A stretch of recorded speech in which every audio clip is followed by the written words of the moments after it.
Fox Sports. We are Baltimore. We are Ohio. The Indians' bats are hot, but the weather, not yesterday. And now this 4-game series becomes 3. Tribe goes for the sweep in the chilly air of Minneapolis. The assignment will not be an easy one. Twins ace Ervin Santana coming off a 1-hit shutout against the White Sox. Trevor Bauer, meanwhile, tries to follow Josh Tomlin into the win column. Next on Sports Time Ohio.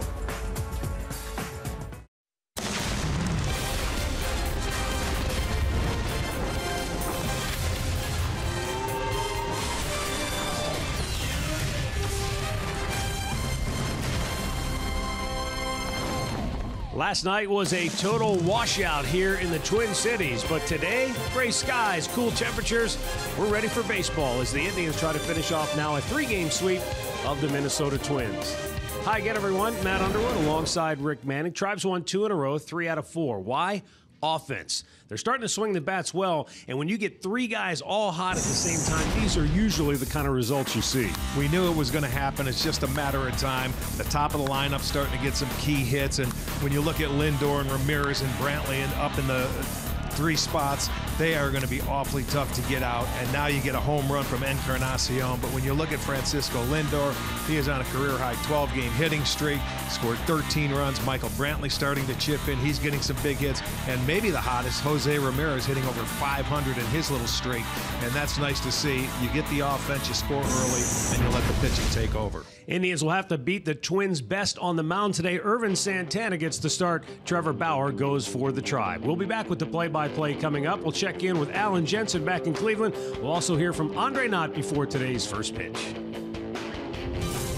Cleveland Indians baseball is brought to you by W.B. Mason, the official office supplier of the Cleveland Indians. By McDonald's, I'm loving it. By your local Toyota dealers. Visit buyatoyota.com. Toyota, let's go places. And by Nature Stone, the only concrete solution.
It's a lot more fun to watch. It's a lot more fun to root. A lot more fun to see this club when they're scoring runs, when they're swinging the bats well, because they can be potentially as exciting as any team in baseball with the lineup that this Cleveland Indians club possesses. And one of the key guys that we learned a year ago that sort of came out of nowhere was Jose Ramirez. But he's no secret to anybody anymore, and I think his teammates are starting to truly appreciate how talented he is. With more on that, here's Andre Knott. Well, thank you, Matt. One of the special dynamics about the relationship with Jose Ramirez and Francisco Lindor is they've played together since single-A ball. I asked Lindor a couple nights ago, is he surprised by anything he sees from his partner in crime, Jose Ramirez? Here's today's Here Right Sounds of the Game. Finally got to where he wanted. Now he's doing it at a big stage, and he's secure. So it's just a matter of going out there and playing the game the right way, and I'm helping us win. And you can see in his face, he's locked in, that pitch after pitch, and he's thinking. First at bat, he went there, missed the pitch. First at bat, changed the bat and said it was the bat because it was too big of a barrel. I'm gonna find a smaller bat, and I'm gonna get on top of it. I'm gonna hit a home run. That's incredible. I mean, he literally called his own shot by saying, I just need a little bit of a smaller barrel. Well, that's getting to know yourself and knowing your swing, and I'll tell you what, he's been a lot of fun to watch, and he's consistent, and Lindor's been very consistent. Some other guys are starting to join the party. And the Indians are looking for that consistent performance from Trevor Bauer, who's shown flashes. He's been good. It's maybe one inning that has cost him so far here in the early going. Let's take a look at the Indians starting lineup behind Trevor Bauer. It is brought to you by Progressive Insurance. Carlos Santana will lead it off. Francisco Lindor bats second. Michael Brantley will hit third. Edwin Encarnacion in the cleanup spot. Jose Ramirez is fifth. Lonnie Chisenhall batting sixth. Then it's Yandy Diaz, Abraham Almonte, and Roberto Perez will start behind the plate for the second game in a row. Well, our Northern Ohio Honda starting pitcher for today is a guy that's been on fire, Ervin Santana. He has won his first 3 starts and has been very stingy. He has never allowed more than 2 hits in any one of those starts. He's only allowed 5 hits in his 22 innings. He struck out 15, and he's on an 18 straight scoreless inning streak where he has been locked in. His 9th career shutout in his last start against the Chicago White Sox and allowed just 1 hit. So this guy's been awfully tough. He's got a great slider. So let's check out the defense behind him today. It's brought to you by Wendy's. It looks like this. Rosario is in left, Buxton in center, Kepler in right. It'll be SANO at third, Polanco at short, Dozier is at second, Maurer at first, and Castro doing the catching. Umpiring crew today, Alan Porter behind the plate. Paul Nowart is at first. Hunter Wendelstadt, the crew chief, down at second base. And Andy Fletcher is at third.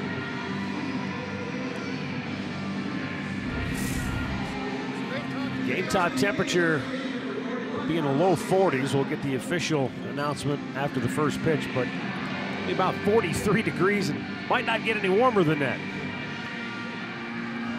Last night, the ball game was called in the afternoon hours. It was around, I think, 3 o'clock when they made the official announcement that the game was rained out, and it started raining about 3 p.m. and didn't stop till maybe 3 a.m.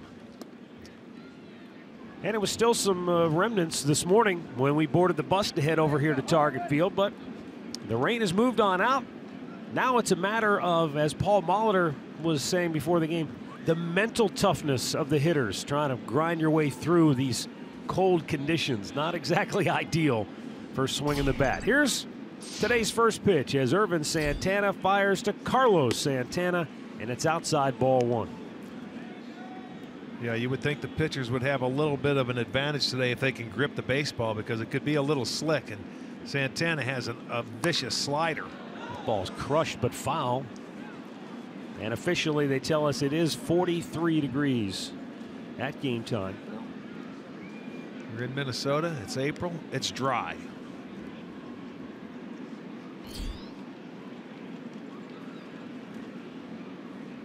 One ball, 1 strike. Down and in, 2-1. Pitchers, allowed to blow on their hand, especially when it's cold like this. But you do often wonder, when it's cold, just how good the grip can be on a baseball. This is skied into shallow center. It'll be the shortstop, Polanco, who hangs onto it for out number 1. Storylines brought to you by Wayside Furniture. Francisco Lindor, Jose Ramirez. Those two are really humming right now offensively. And Trevor Bauer, stay out of the big inning. That's what he's trying to avoid to get himself in the win column. Lindor riding a new career high 12-game hitting streak coming in.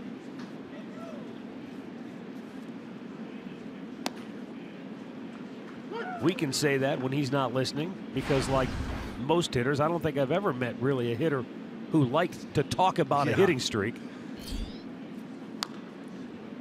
Well, you're one swing from keeping it going and 4 at-bats from stopping it. You know, it's consistency. So when you get a 12, he's been going for 2 weeks. He's been hot ever since Texas, since that last game in Texas.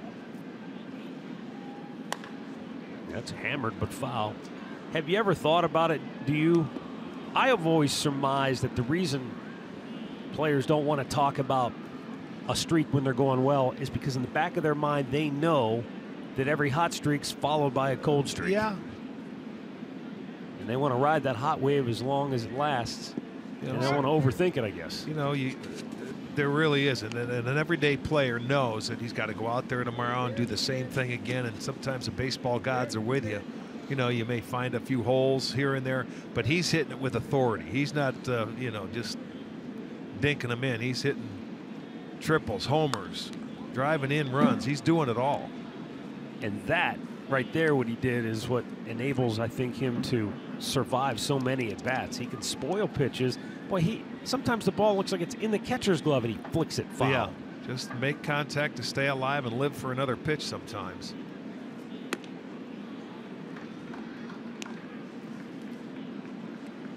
Well, he's all over the leaderboard. Granted, it's only 14 games. Yeah, but it's still nice. 20 hits, 5 doubles, 9 ribbies on the road. Another foul back.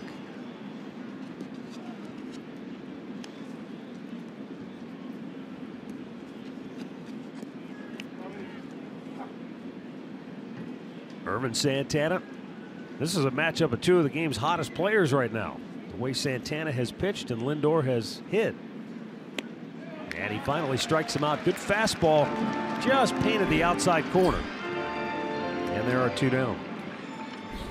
And it looked like Lindor was looking inside on this pitch, so he just tried to flick it off and foul it off. But it was an excellent pitch there by Santana, right on the edge. You can see, love that shot right there. Hint, hint. Michael Brantley. This is one of the only ballparks where the center field camera is directly behind the pitcher. So you know that's why that shot there is very true. Where in some ballparks it's off center. Tough to really tell on some pitches. Lifted foul. No, that's going to stay in fair territory. And Rosario, the left fielder, called off. The shortstop, Polanco, is there to grab it. And the Indians go 1-2-3. Trevor Bauer takes the mound when we come back.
Noon, and the lineup that Trevor will have to contend with for Paul Molitor and the Twins is brought to you by Hankook Tires. Brian Dozier packs a mighty punch.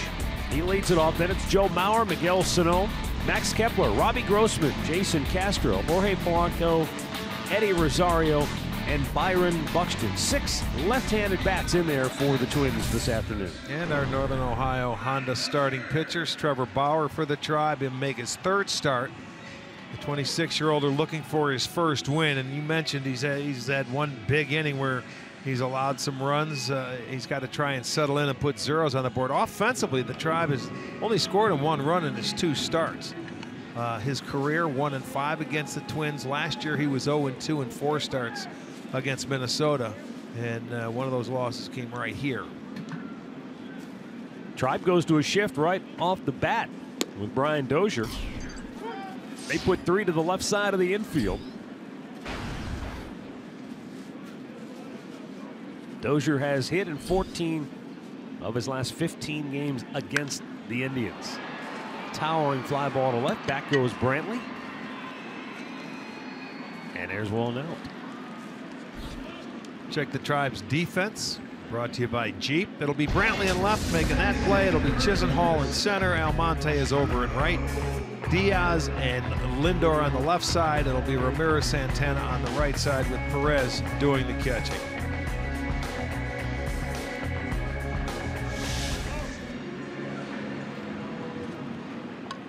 The venerable Joe Mauer.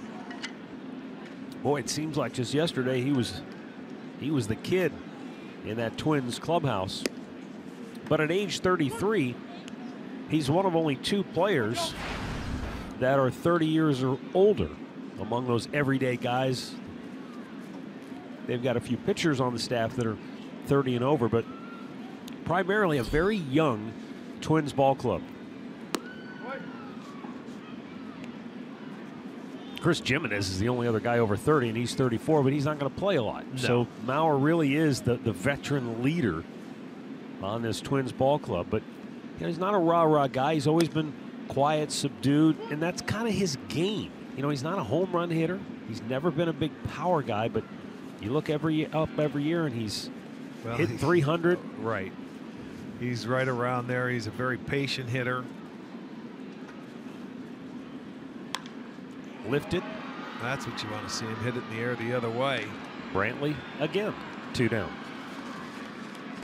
Let's go down to Andre for more on Trevor Bauer. Well, we talked about 2 days ago when Josh Tomlin was on the mound about using the aggressiveness of the Twins batters for his advantage. Today, they look for Bauer to use a lot of off-speed pitches. That last pitch was a changeup. They think the Twins are a good fastball hitting team, so they're going to use off-speed pitches to keep them off balance this afternoon. Yeah, I would agree there. A lot of the young hitters in that Minnesota lineup search the fastball, like most young hitters do. This is one guy, though, that can be dangerous. He rocketed one out of here to right field the other day. I mean, it was like a left-handed pull hitter hit it out to right. Another curveball, but he misses on back-to-backs. So now a lot more patient this year, it seems like, at the plate, especially early. That may change. Just missed away.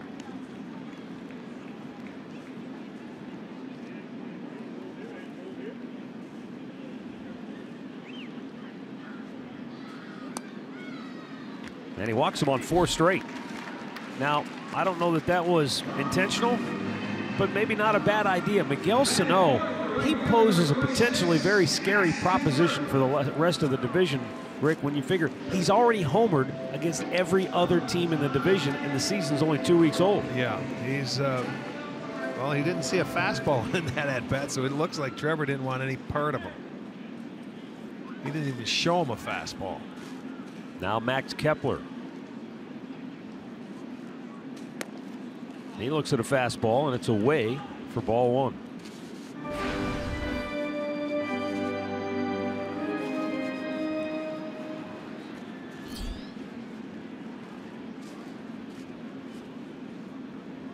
Kepler 2 hits and 8 at-bats in the series. And he swung through a low heater from Bauer. has a little bit of movement to it, but watch where the location is, right down there at the knees. Yeah, that's a two-seam fastball. That was a nice pitch to hit that Kepler just swung through. Popped again to left. Brantley has a busy inning. Will he get there? Yes, he will, and the side is retired. No score after 1 in Minnesota.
Back and better than ever.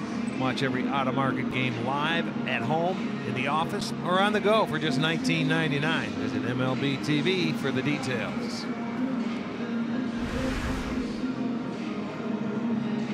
We've been informed by Major League Baseball that due to a pregame technical issue with the replay system, each club will be afforded their normal manager's challenge, but they'll have unlimited crew chief reviews for the remainder of the game.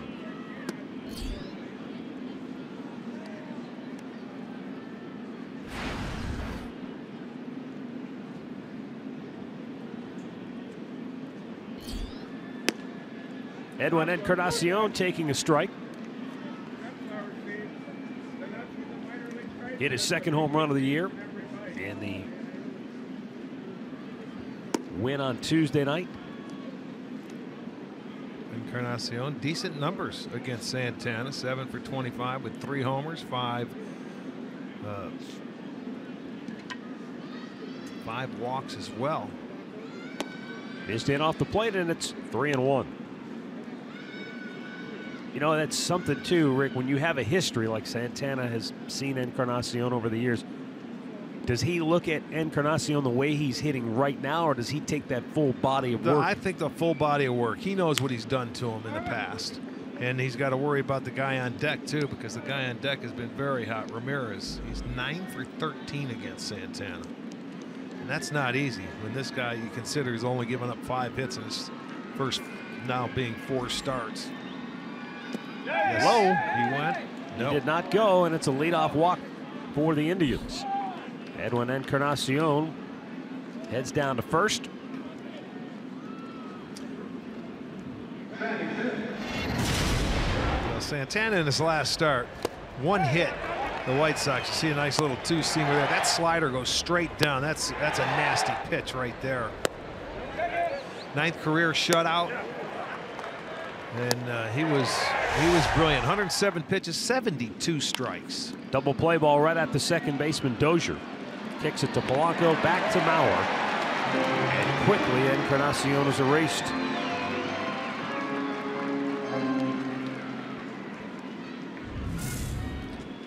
Stat of the game is brought to you by Buick. Among active pitchers, Ervin Santana 3 times. Of course, one of those was a no-hitter against Cleveland. That's right. 1 hit or less. How many of those did Bob Feller have in his career? 12 one-hitters. Yeah.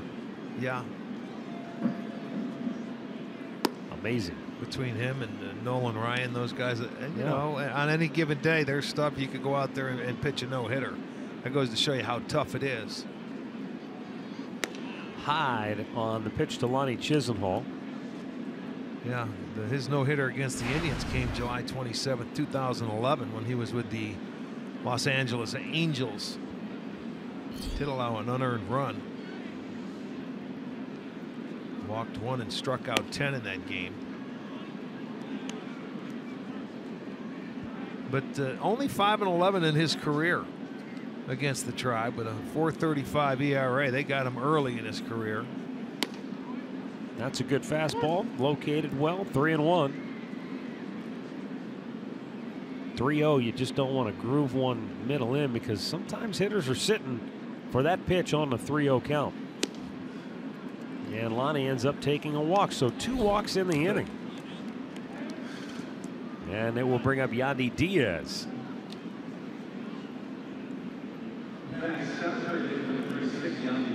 Yandy is in one of those spells right now, if you will, offensively.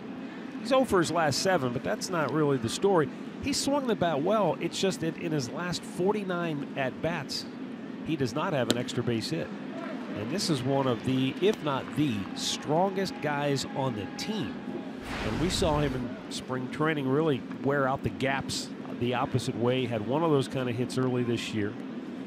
He does have the 1 double, but all the rest of his hits have all been singles. And there's nothing necessarily wrong with that. It's just interesting. It's just, well, it's just a matter of time getting used to what you're doing, your surroundings. It's only been a couple of weeks. But his approach is staying on the baseball, taking it the other way. You know, he doesn't try to pull much. And his power, or would be, to right center field. You know, from left center to right center. And he's more of a line drive hitter, because you can see where his hands are, and he just tries to shoot it the other way. And the Twins defense him accordingly. On the infield, they're straight up. At the outfield, Byron Buxton really trying to take that opposite field gap shot away.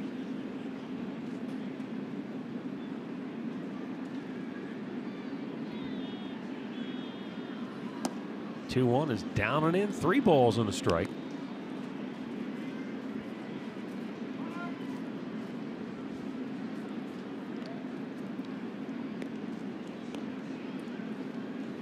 Santana had only walked 5 in the 22 innings he'd worked coming into today.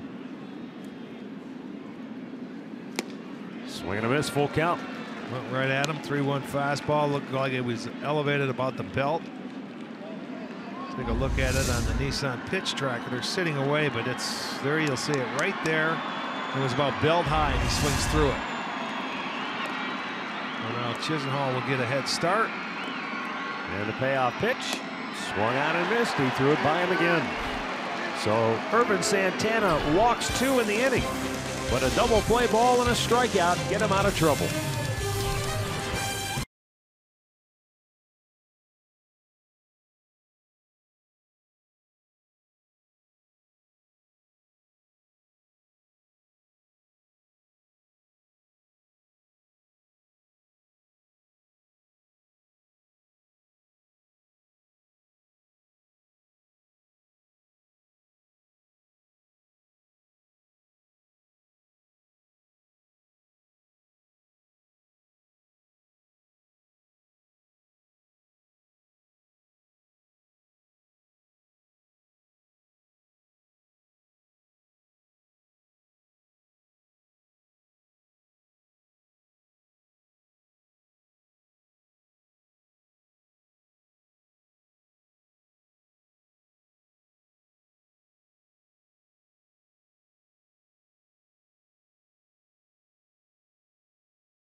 Will come against two AL West teams, the Astros, the Mariners coming to town, and you can grab a $13 district ticket, or you can get a $10 KeyBank Kids ticket, online only. Just go to Indians.com for the information.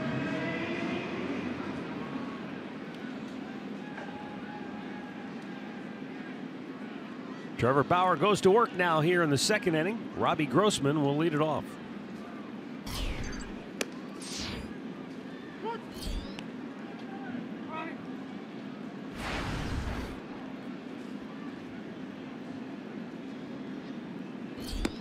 High and away.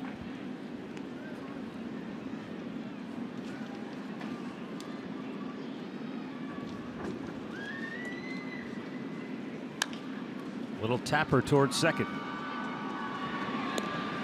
And Ramirez takes care of it for out number one.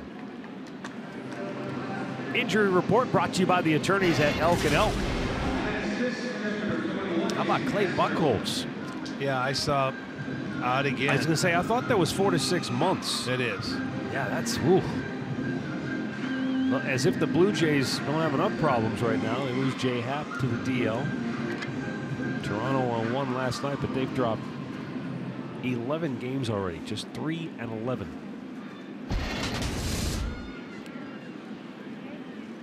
Jason Castro.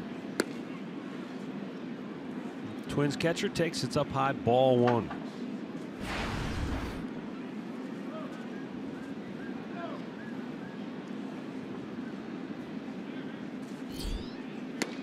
Castro has played 20 games in his career against the Indians and a career batting average of just 194. But there are more than a few hitters around the American League that will tell you this is not a staff that's a lot of fun to face. When you think about the stuff of a Danny Salazar, who we saw, Carlos Carrasco, Cy Young winner Corey Kluber, Bauer, Tomlin, and then that bullpen, nobody's going to get fat, statistically speaking, against this pitching staff. A little high. No, but we'll see those three pitchers in Chicago for the weekend. Kluber, Carrasco, and then Salazar. Should be a fun weekend there because they're going to pitch Quintana, Shields, and Holland.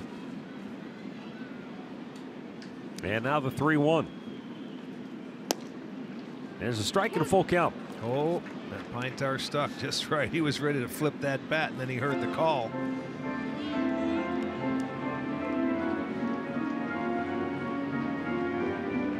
Yeah, the rain out yesterday, coupled with the off day coming on Monday, just gives everybody an extra day. You know, the way they started to play and the way they've been swinging it, you really don't want that day No, off. I meant for the pitchers, though. I mean, with all those extra innings some of those guys logged a year ago, can't hurt to have an extra day off every now and then. You know they're going to end up logging their 30 starts. You hope so. Well, also, Matty, Tito just felt like at this point in the season, there's no point in starting to move these guys around. Let them have that day. Right. Struck him out looking. Oh, and he fires the bat to the on-deck circle. Sometimes that'll get you a run. First strikeout for Trevor Bauer. As you take another look, this looked like a pretty good pitch. Castro may still be upset on the previous pitch that he thought was ball four. That was definitely a strike there. A little comeback fastball. You can see it had the inside corner. No doubt about it. I agree with you. I think he was a little upset with the pitch before that. Down low to Jorge Polanco.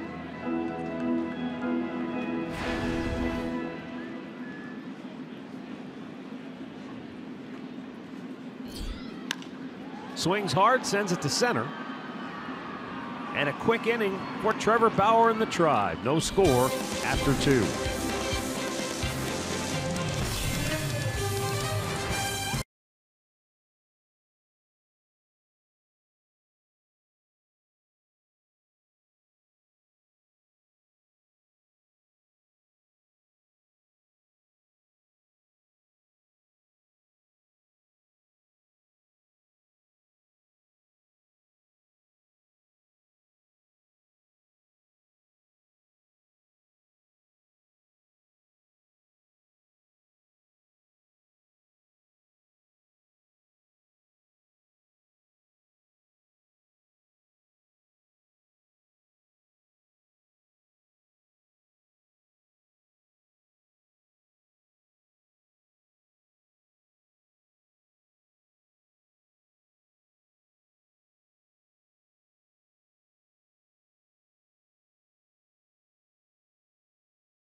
enjoy a cold one this afternoon, stay tuned. Later in the game for Miller Time, brought to you by Miller Lite. And if ever there was a day to hang out by the fire pit at the ball yard, this is it.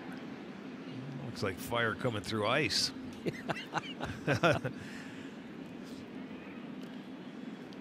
That's the place to be. Abraham Almonte to lead off for the Indians here in the third. And a little breaking ball in there for strike one. Well, if ever there was a place to ice fishing, yes. This is the ice fishing capital, I would think, in the U.S. Fishing? No, The 0-1. You know, it seems like in recent years, I don't know how often Lake Erie has frozen or frozen enough to where you could go out ice fishing. Now, up in these parts, I'm sure a lot of people around here do it, but yeah, that doesn't look too appealing to me. Well, here's the funny thing, because I've seen videos or TV shows as Almonte drives one deep right field down the line. It is a foul ball.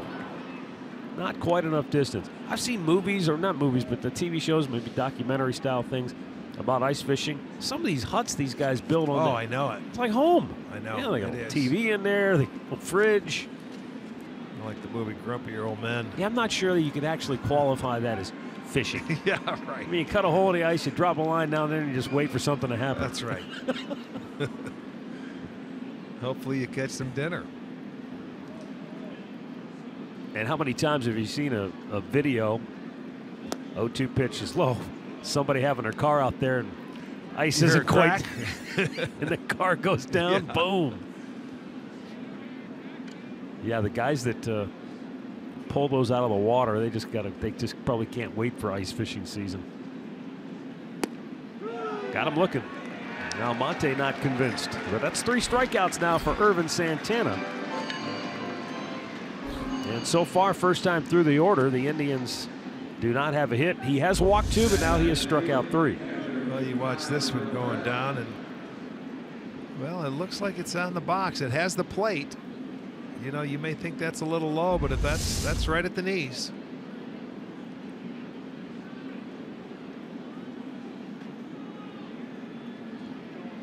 And Roberto Perez. If he stays consistent like that today, I mean, a hitter, you can't have a problem with it.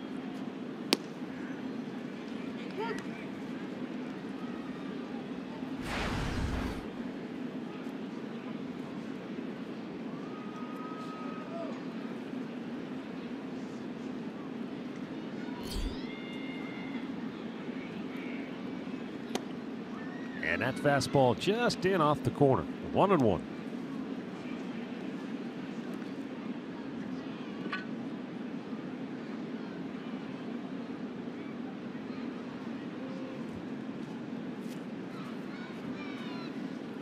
In tight. Again, that fastball has got some run, that 2-steamer, and it just keeps going.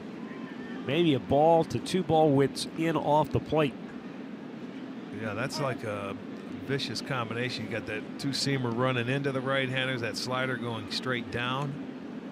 Has a changeup as well, and he's got very good control. Low and away, 3 balls and a strike. But you remember when the Twins first signed this guy, he ended up having to serve a suspension for the PEDs. Missed him 80 games. Now the 3-1. Hit high in the air. Boy, had a good one. Yes, he did. I'm sure he's just probably steaming as he goes down the first baseline. 2 down, because that was a good pitch. Yep. He put a good swing on it, but just mishit it. Just popped it up. Take another look. Well, 3-1. He's not going to walk him, so he comes right at you, and here it comes. Fastball.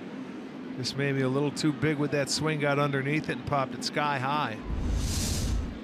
So they are 0 for 6 with 2, 0 for 7 with 2 walks. First time right. 3 strikeouts. Carlos Santana popped up his first time to the plate. You know, I wonder what the overall thinking is on the PED, the drug policy that baseball has instituted. Because guys are still violating it. I mean, we just saw the young man from Pittsburgh, Marte, right? Yes. Starling Marte. Yeah. So he got 80 games. Last year we had Marlon Byrd in Cleveland go down. I mean, Almonte. Yeah, Almonte.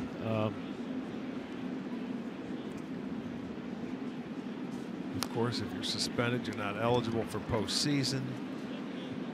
I guess my question is it strong enough if guys are still willing to roll the dice and take that chance? No, because, you know, the guys that they get the money, like Santana and like Marte, they sign big deals and they're still doing it. They don't get the money the rest of this year, but the rest of the contract is still guaranteed. Okay, so what's he going to lose? A couple of $1 million this year, but then when he comes back, it's still guaranteed. Right. I say if you get suspended for something like that, your contract's null and void. You can start over. I'm sure Minnesota wanted that opportunity after they'd signed Santana and realized what had happened. Oh, good pitch. Looked close, and a lot of the Twins had taken a step or half a step towards the dugout. But they were leaning that way, weren't they?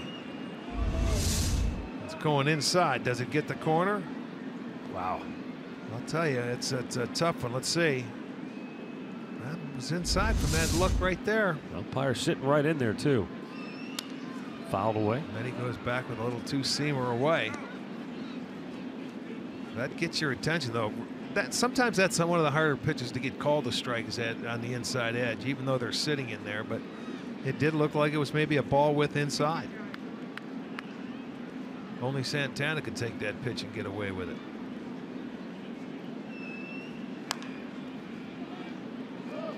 Well, we've seen it before when that umpire sets up over the inside shoulder of the catcher. He sees it so well that the ball, it might have to be on the plate to get it called. Whereas the pitch away, he's got to guess a little bit. Yeah, he might have to guess just a bit, so you might get more leeway. One thing's for sure, Irvin Santana working both sides of the plate effectively here in the early going. Nice play by the ball. The ball dude. One hopper, yeah. man. He got off, had a good jump off his stool. Ball dude. I like it. There it is, a one hopper. Nice catch, tip the cap, go hand it to a fan. Again, 2-2. A little number right back to the mound. Pretty good battle right there. 1, 2, 3 go the Indians. Middle of the third, no score.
Best prices with the best perks. Just go to Indians.com for more details.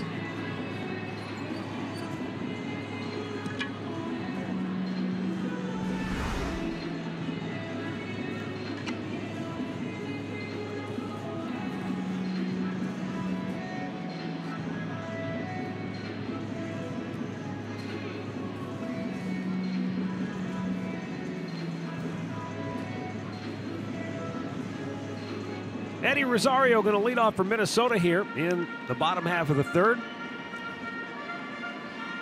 Rosario, 4 out of 7 in the series. He'll be followed by Byron Buxton and then Brian Dozier.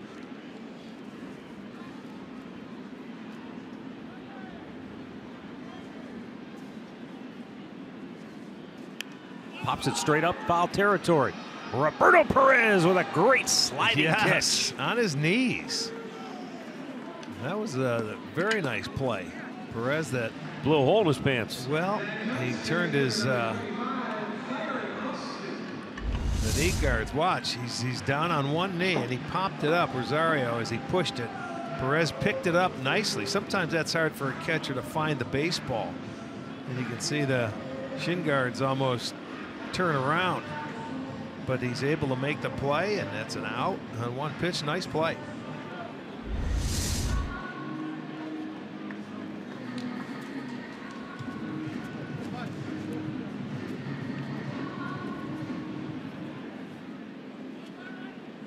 Byron Buxton steps in.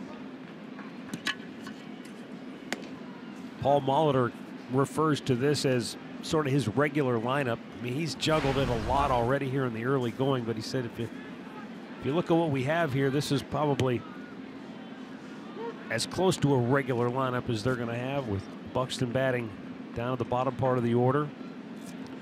Well, they're just trying to get this guy going. He got off to such a slow start, and his tendency is maybe a little pull happy. He has the talent, and you know they're working him in there, and they just he's got to fight his way through it. And if this guy ever gets hot down at the bottom part of the lineup, he's an exciting player. He can run, hit for power. Well, especially, I mean, the way, and I know it's early, but the way Polanco is swinging the bat, and he swung the bat well last year.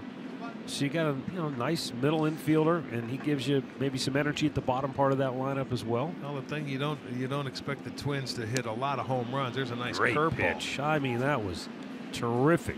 Trevor Bauer with his second strikeout, and first time through the order, Minnesota is 0 for 8 with a walk against Trevor Bauer. Nice curveball going straight down. You can see we're Buxton out in front. So it's 2 quick outs here for Trevor Bauer.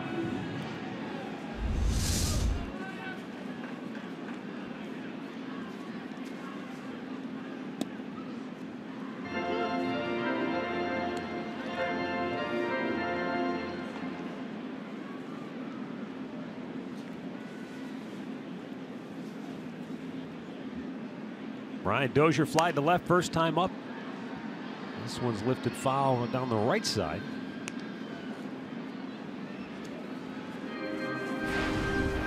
Dozier just 1 for 10 in the series. And he's a guy who certainly knows success against the Indians. We've seen it many times before in the past.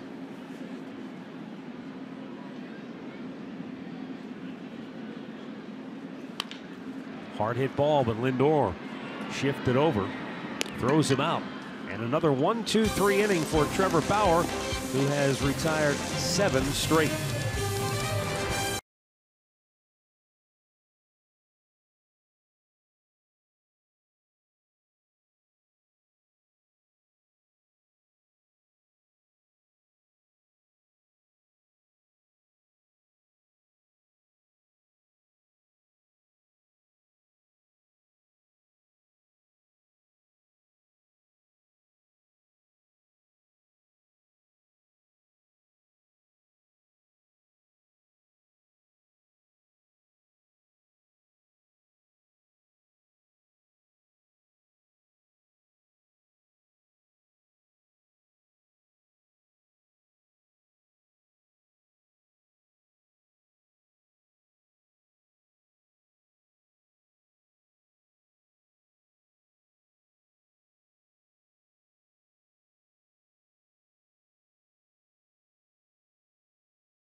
Oh, this was taken just a couple of days ago here in Minneapolis. Yes.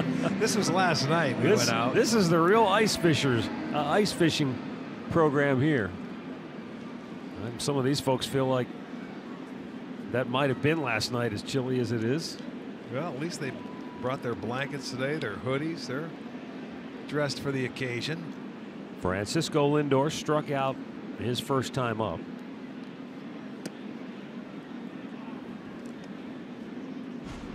Kia in the driver's seat, showing you that Jose Ramirez, Francisco Lindor, both right there among the top batting averages in the American League. Garcia still cruising up top. 423 average for the White Sox. He was hot when he left Cleveland.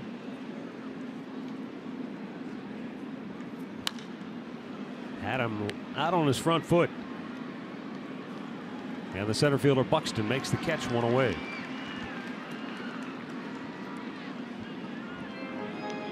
Got to send along some happy birthday wishes. Turning 100 today, Elizabeth McNatree of Struthers, Ohio, 100 years old. So happy birthday. She was celebrating it last night. She's a big Indians fan, but we were rained out. I'm sorry we couldn't get it to you last night, but Elizabeth, happy birthday.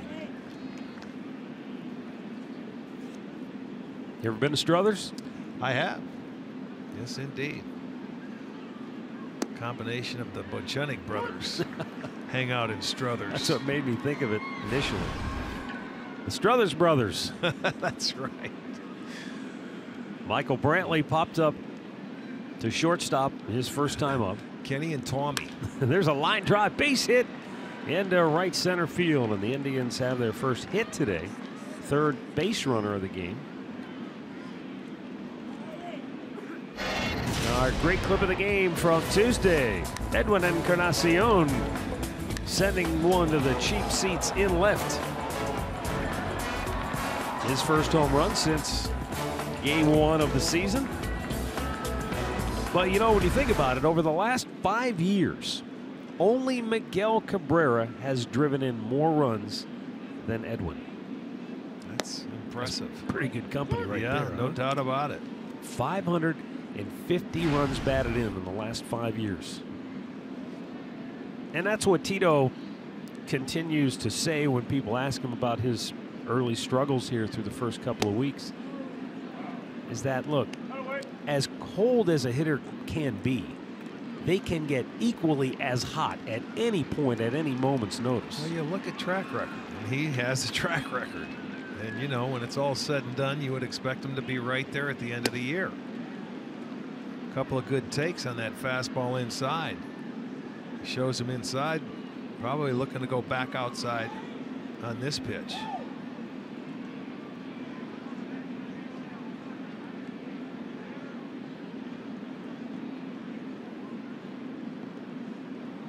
Low again, 3 balls and a strike. He walked Eddie the first time up.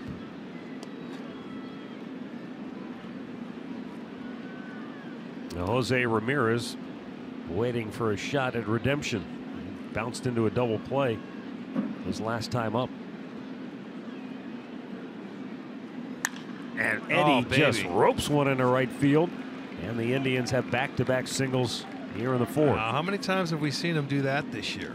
Not enough. No, I mean, that's the first time I've seen him go to right field and just take a nice base hit. He was ahead in the count, but he got a fastball away and he didn't try and hit it too hard. He didn't pull it, and he's just stayed on it. That's a nice at-bat right there for Encarnacion. And you go back-to-back singles now for Ramirez.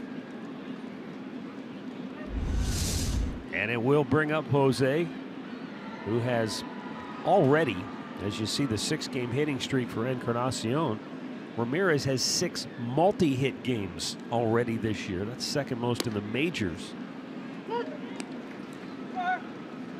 And I just think it's a fascinating little side story that Andre brought to light after the game the other night.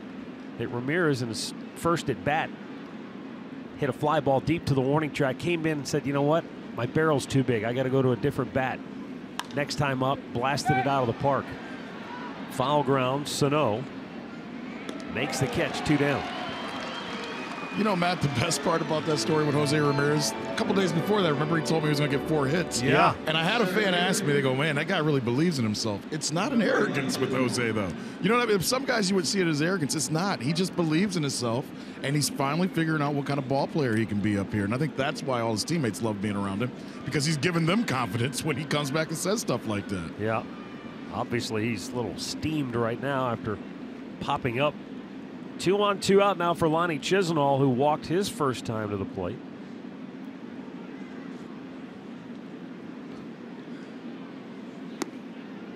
And a swing and a miss. You go up there looking maybe first pitch fastball, and he just changes the speed on you.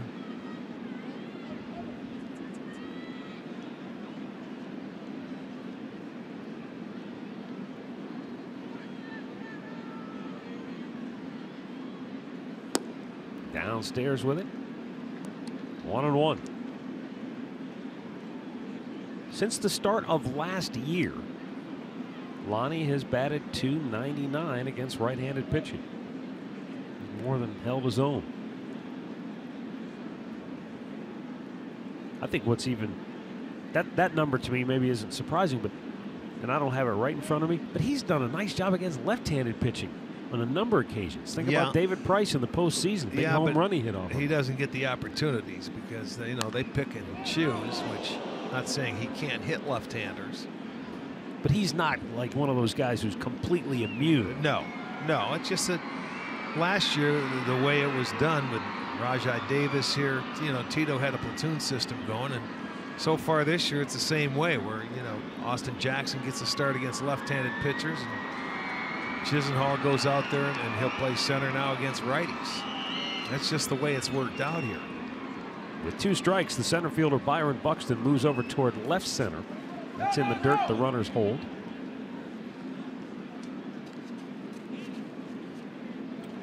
By the way, I forgot to mention this earlier.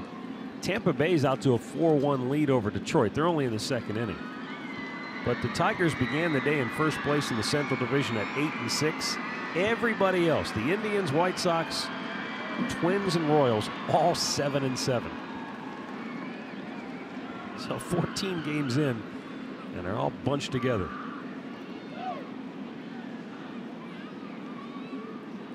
Two on, 2 out, 2-2 pitch, bounced way in front of the plate. But another nice job by Castro. I told you Santana was coming into this game with 18 consecutive shutout innings, and with the 3 now gives him 21. Staring at 22, but that's not the longest in the league. James Paxton has 21 consecutive scoreless with Seattle, the big left-hander, and he's pitching tonight out in Seattle, so Santana could go past him right now with another 0 in the inning, but Chisenhall trying to stop it. Just foul, first base side. He's having a good at bat here.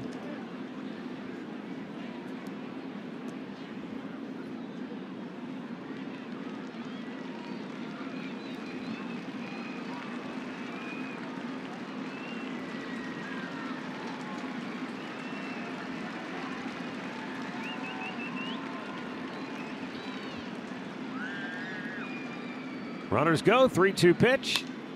Popped up. Might be trouble. Near the line, long run. Caught! Eddie Rosario runs it down and ends the inning. Tribe strands a pair. No score, middle of the 4th.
Center from Mitchell, and we'll see you tomorrow night.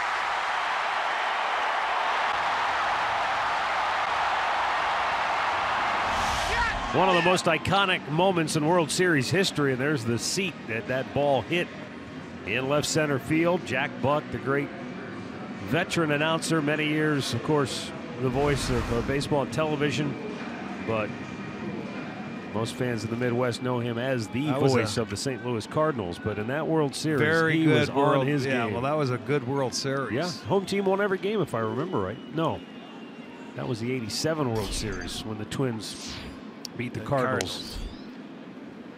That was Jack Morris going in Game 7. They did. Home team did win every one in '91 also. But yeah, that pitching was just epic. The 0-1, because I didn't think anybody could beat the Braves. They just, the way they were pitching, I thought nobody could beat them. They're going to dominate. But Jack Morris and those guys had other ideas, and they fought them tooth and nail, made just a few more plays. But that call by Jack Buck, I think that's just the perfect home run call in that moment. You know, it's Game 6. Everybody's thinking, oh, this could be it for the Twins. Kirby hits it out. Nope, we're not done yet. We'll see you tomorrow night. Yeah, just the best. Fouled right back. Good swing at a high fastball there.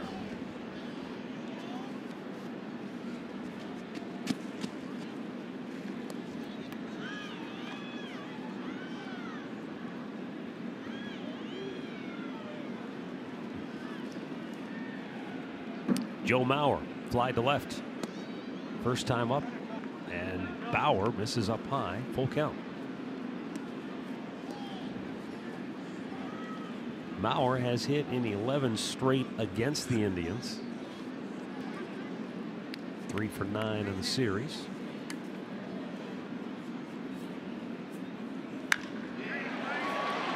And that'll keep his streak against the Tribe rolling.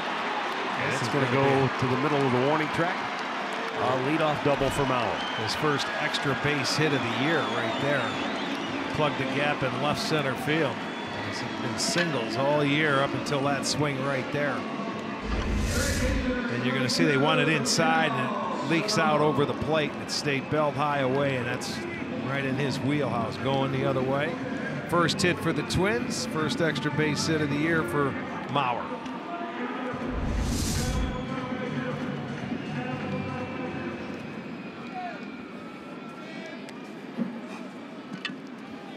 Now Miguel Sano, who walked his first time up.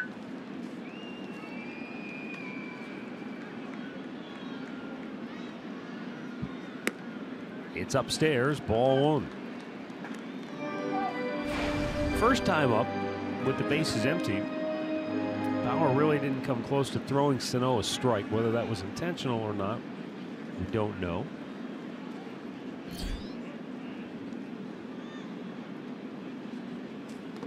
In the dirt, 2-0.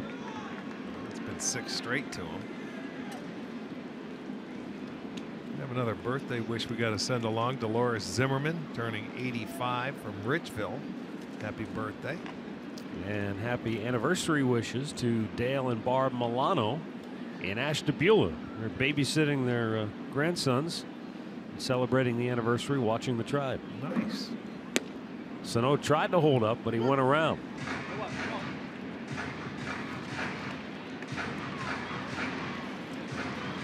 Seven pitches so far Sano has seen in the first 2 at-bats, and I haven't seen him throw him a fastball yet. Hasn't thrown him a strike yet. I mean, he's chased one there finally, because his patience may be wearing thin. It's another cutter. Laid off though, 3 balls and a strike.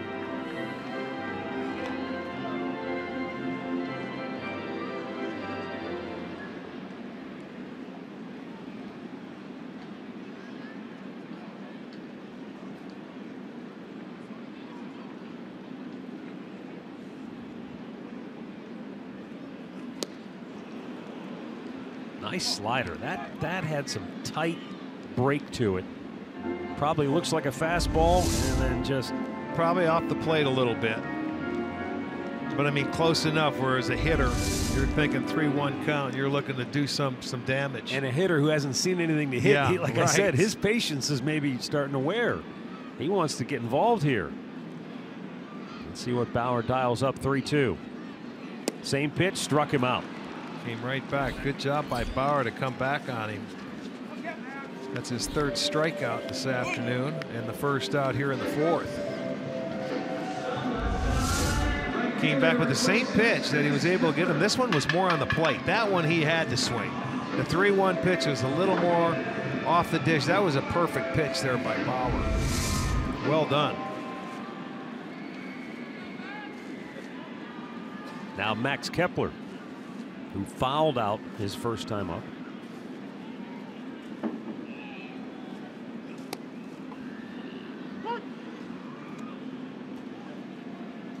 That's the fourth place hitter that's trying to bunt with a runner in scoring position, or is he just trying to pull in the third baseman? You're up there to drive him in.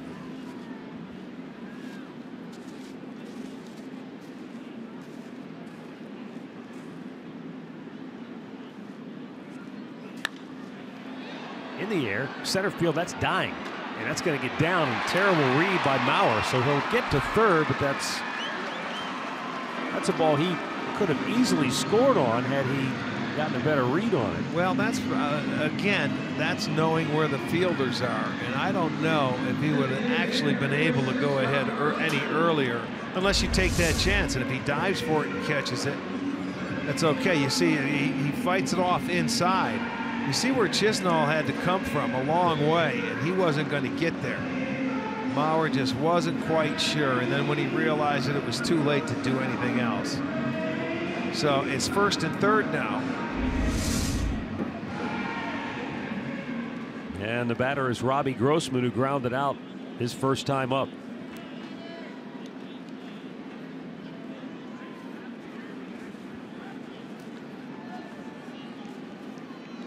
Double play is still in order. And a fastball for strike one.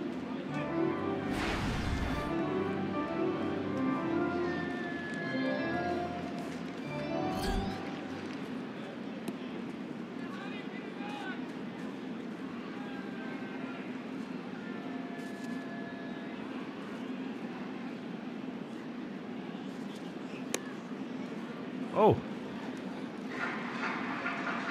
that's a really good fastball, and I don't know. Let's take another look. It looked almost identical to the last pitch, but it shows it's just a bit outside, I guess.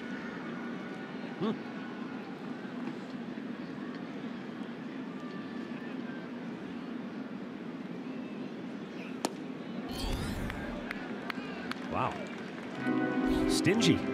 2-1. Well, the one thing is, though, if you're a hitter and you take it one time, you don't want to go up and swing at it again, especially if the umpire called a ball. So if they're in the same spot, he's been consistent. That's what you're looking for, whether you're a pitcher or a hitter. Good curveball, and that'll leave in the count at 2-2.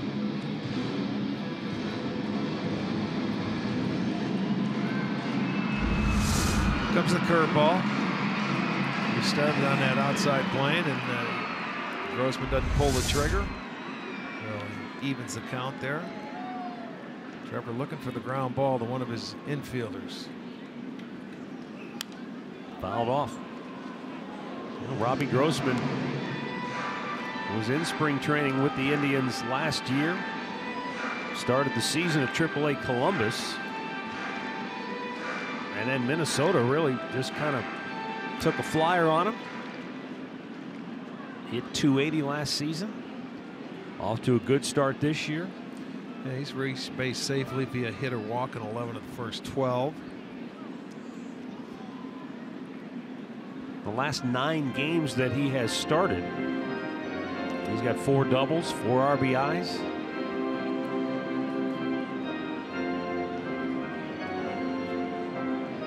It's a 2-2 count with 2 on and 1 out.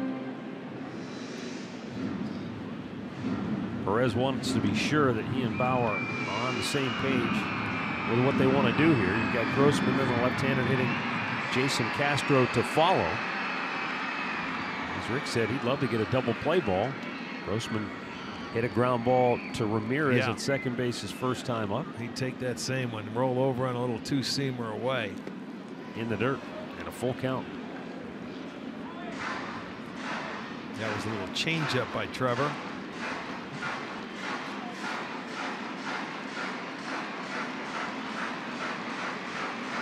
Joe Mauer's at third. Max Kepler over at first.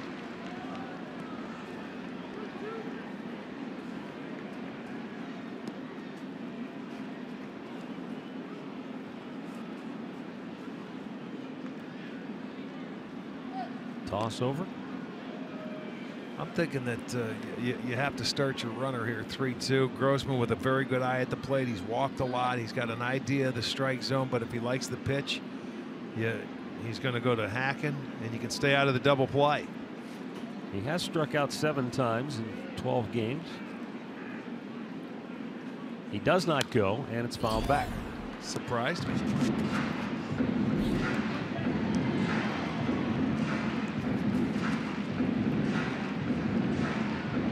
Molitor flashed the signs down. His third base coach, it's Gene Glynn.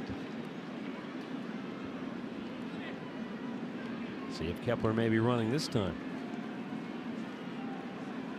Another 3-2 offering. Runner goes. And a pop foul slicing out of play. Yeah, I'm banking that if I'm Paul Molitor, that Grossman's going to do something with the pitch. If not, if he doesn't like it, he takes it. He's got a good eye.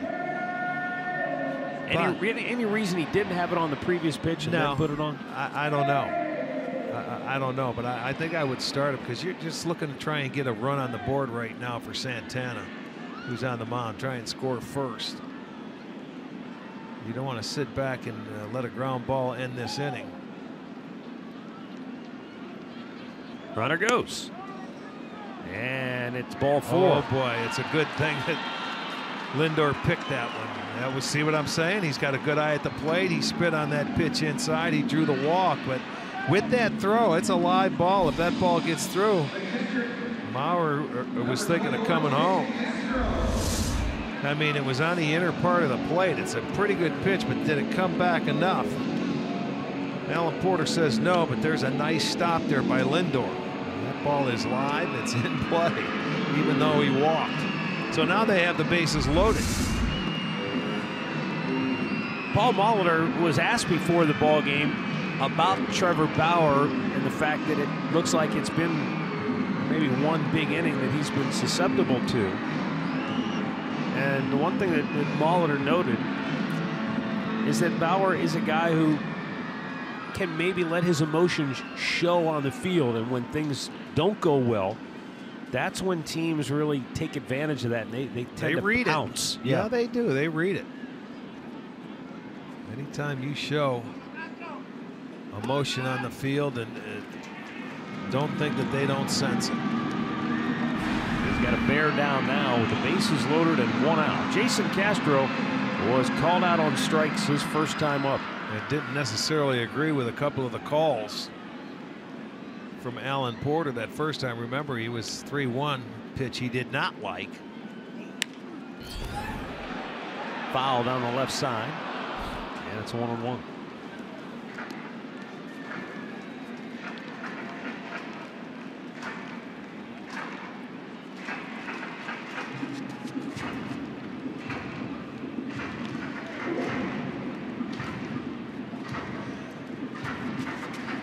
Hitter could be a big turning point in this ball game.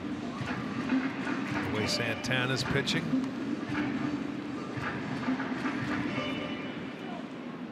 Inning started off with a Mauer double.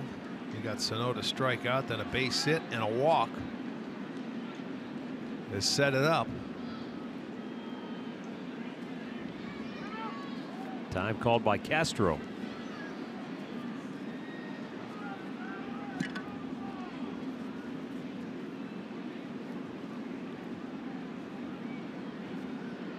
You talk to anybody on this Indians coaching staff, whether it's Tito, Sandy Alomar, Jason Beret, Mickey Callaway, they'll tell you the thing they like about Trevor Bauer is he will compete. And this is one of those situations where he's got to really find a way to not let this get out of hand. This is where that competitive streak you hope shines and doesn't work against you. Bases loaded, 1 out, and the 2-1 pitch. Upstairs with it. And now he is in a very tough spot. 3-1. Same count that Castro had in his last at-bat. Callaway checking his card.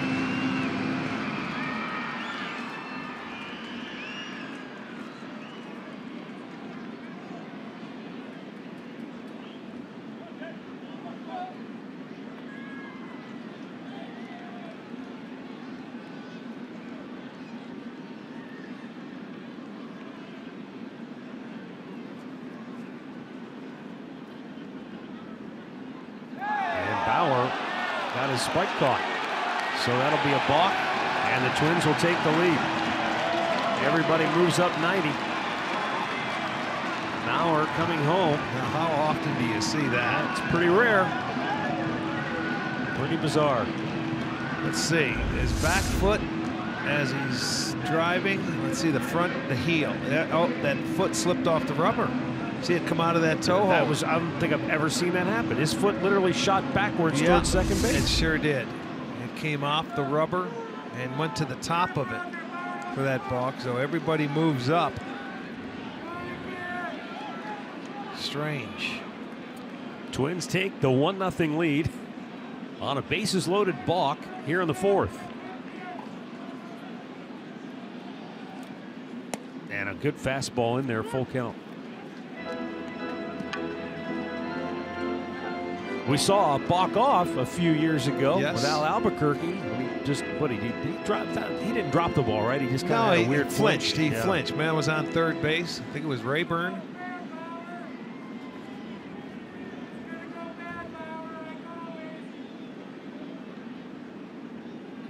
And now the payoff pitch. And it's low. Ball 4. Second straight walk. Bases reloaded. He didn't like the way it turned out the first time, so he decided to reload him again. Let's try this again. But boy, you're starting to set him up right now. You don't want to fall behind the guy you're matched up against. Well, this is a prime example of what we were just talking about. You want guys who like to compete. You want guys who don't shrink in a moment like this. But your emotions have to work for you, not against you. And right now, Trevor in a real predicament with the bags loaded, 1 out, a run in. And Jorge Polanco takes ball 1.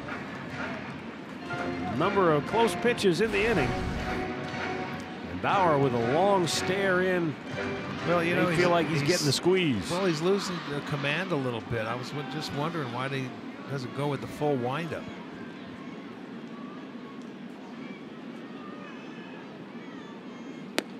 Two 2-0. And now Mickey Callaway is on the horn. It's just incredible. This inning began with a leadoff double by Mauer. That's the first hit the Twins have had. Trevor had retired 9 of the first 10 batters he faced to start the game. But this inning has gone awry. 2-0 pitch. Popped up foul, out of play.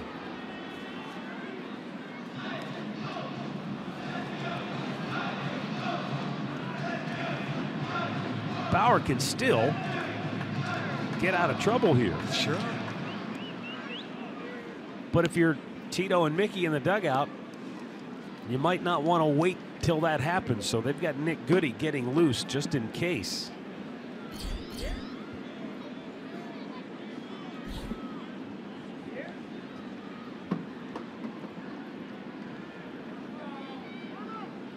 Time called.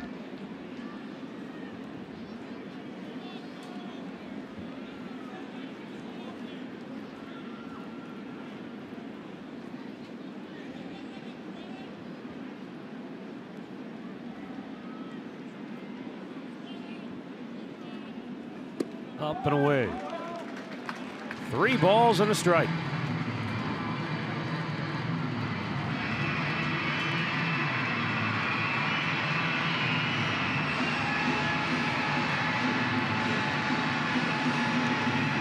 Nowhere to put him.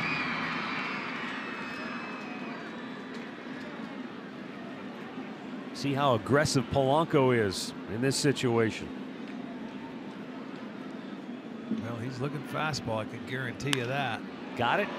He'll get one in. Drives it to left. Back goes Brantley. Tagging and scoring is Kepler. 2-0 Twins. And there are 2 down in the inning as Polanco picks up his 7th run batted in on the year. But if you're Trevor Bauer, that's a small victory. Because had he not thrown him a strike, he'd have walked in a run. And then maybe you'd have that bullpen in high alert. Well, as if it he is can now, get he out can of it get out right of it. now at 2-zip, that's what he needs to do, no question. You know, and for Trevor Bauer, though, this being his 3rd start, his offense has only gotten him 1 run when he's in a ball game. Even though the last game he started against the Tigers, you know, he got hurt with a 3-run home run by Cabrera and a 2-runner by Alex Avila. But they never scored. It was a 7-6 game. But they scored all those runs 5 in the 9th. Right. You didn't have any. Nothing to work with. Yeah. But I mean, they fell behind early. But with this guy that he's opposing, Ervin Santana, who he doesn't give up many runs, many hits, let alone runs.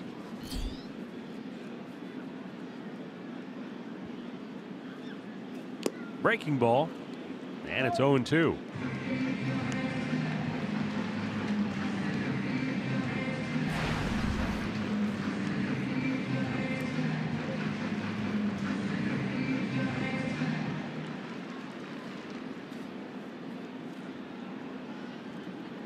Ervin Santana will take the mound with at least a 2-run lead. The 0-2 down low.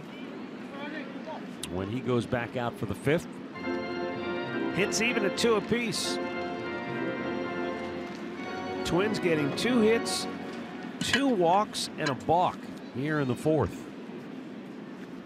And they put 2 on the board.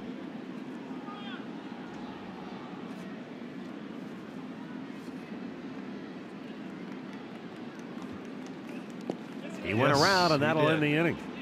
Trevor Bauer gets his 4th strikeout. What a weird inning.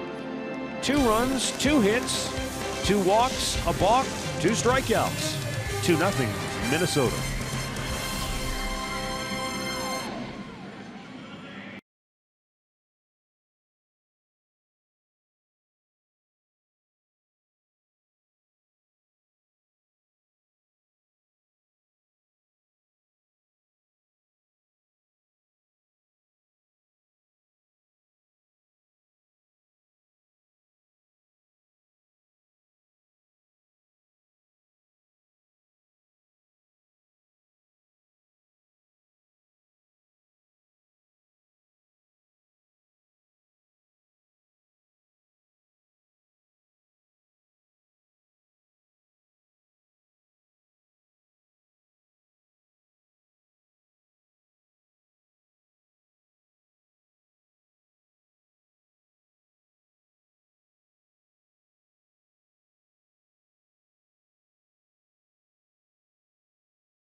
Levin Furniture. For the best deals on furniture and mattresses, shop Levin's.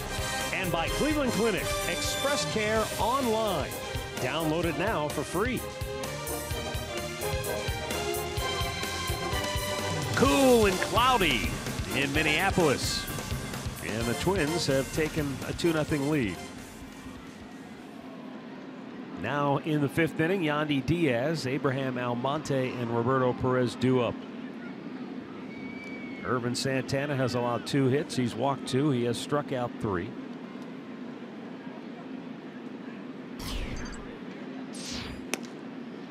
And a first pitch in there for a strike to Diaz. Took a little off the fastball, might have been a cutter. There's a good pitch that you can see Diaz take a whack at. Tipped it right into the glove.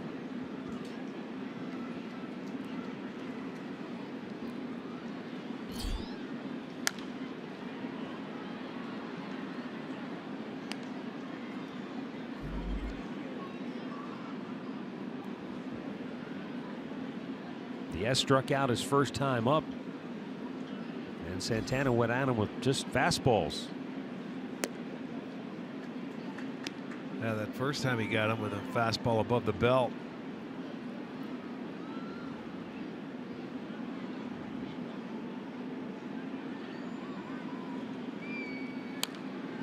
And a foul right back. He wanted to get it inside there. He didn't quite get it inside and left it down a little bit.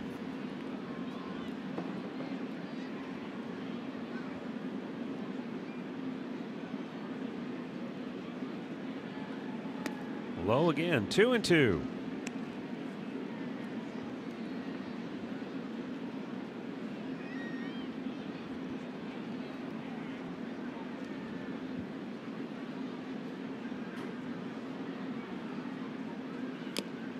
Tried to stay alive, and he did, because he got a piece of it, and Castro couldn't hang on. Yeah, the ball bounced out of the glove. Looked like it went in for a second. Wow. Right Just up in the webbing. barely tipped that with the bat.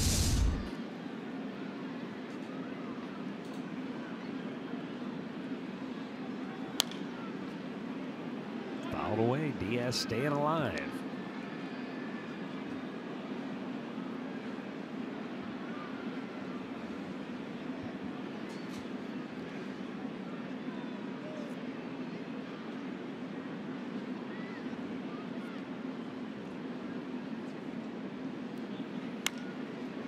Popped him up on the infield. This will be Dozier. And that's out number 1. Time for a game break. Back to the studios. Here's Al Pawlowski.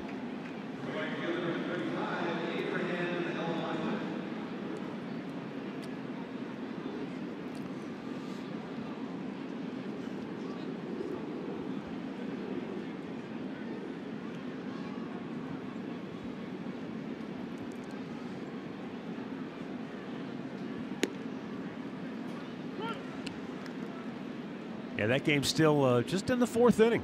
Long way to go there. We're in the 5th here in Minneapolis. 1 out. Abraham Almonte to the plate, and he drives one to deep right field. That will get down, and one hop the fence. And Almonte rolls into second base with a 1-out double.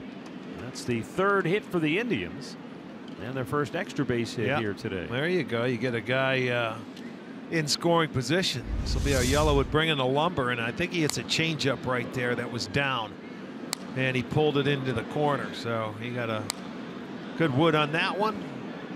Get himself into scoring position. A 3rd hit for the Indians. Now they got to see if they can cash in. And Roberto Perez will be the hitter. Fly to left his only time up, and he got a pitch to Hammer, and he just popped it up. It was a 3-1 count. Low, ball 1.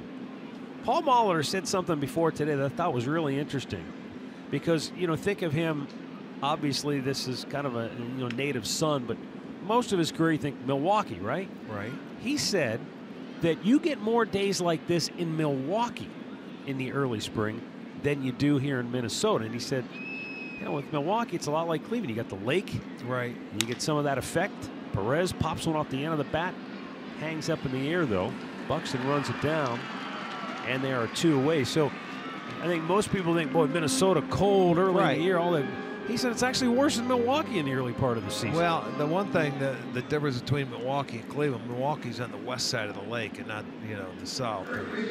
Yeah, you don't get dumped on quite as bad. Yeah, that's true. They can have their storms there, and it can rain as hard there as any place, but you don't get that lake effect that you do on the east side of Cleveland.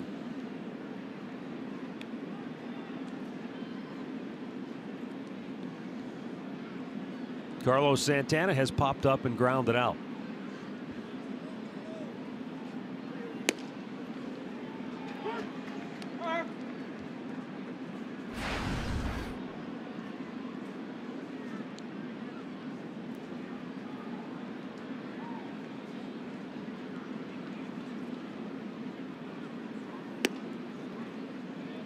Carlos Santana, the only team that he has better career production against is the Kansas City Royals, and that's barely. 22 homers, 67 runs batted in and against the Twins. 1 more homer and 5 more RBIs against Kansas City. Hit hard, but just foul.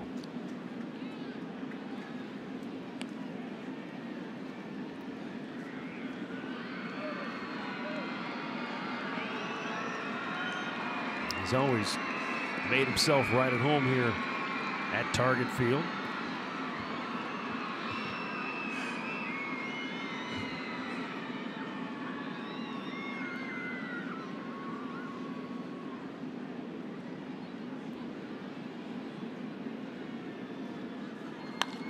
Hit high, hit deep, right field. It is off the top of the wall. Scoring is Almonte. Santana diving headlong into second with a 2-out RBI double, and maybe by a few feet just missed hitting a game-tying 2-run homer. Yeah, he gave it a good jolt, boy, and it just missed.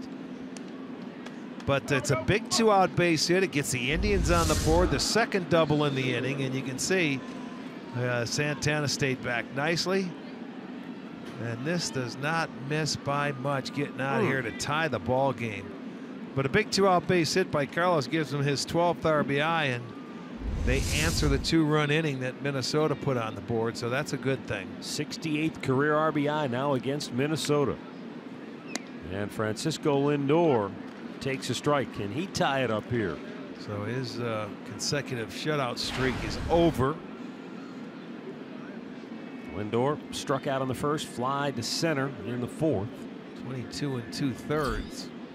Frankie riding a 12-game hitting streak coming in.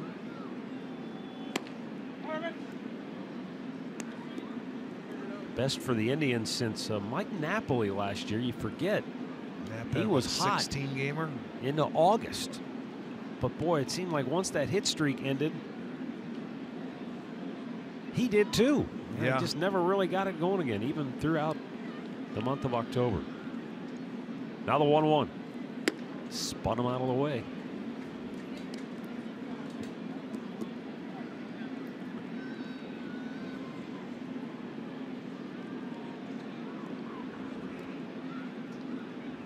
Now Bauer would like to see one more base hit to get it back to even, sitting in that dugout, so he could go back again. Swung out and missed. It's 2-2. Well, it may not seem like much, but the fact that the Indians have had multiple base runners in 3 of the first 5 innings now, they've made Santana work. Look, he's already at 90 pitches. It doesn't seem like it, but he's way ahead of where Bauer's sitting at 67.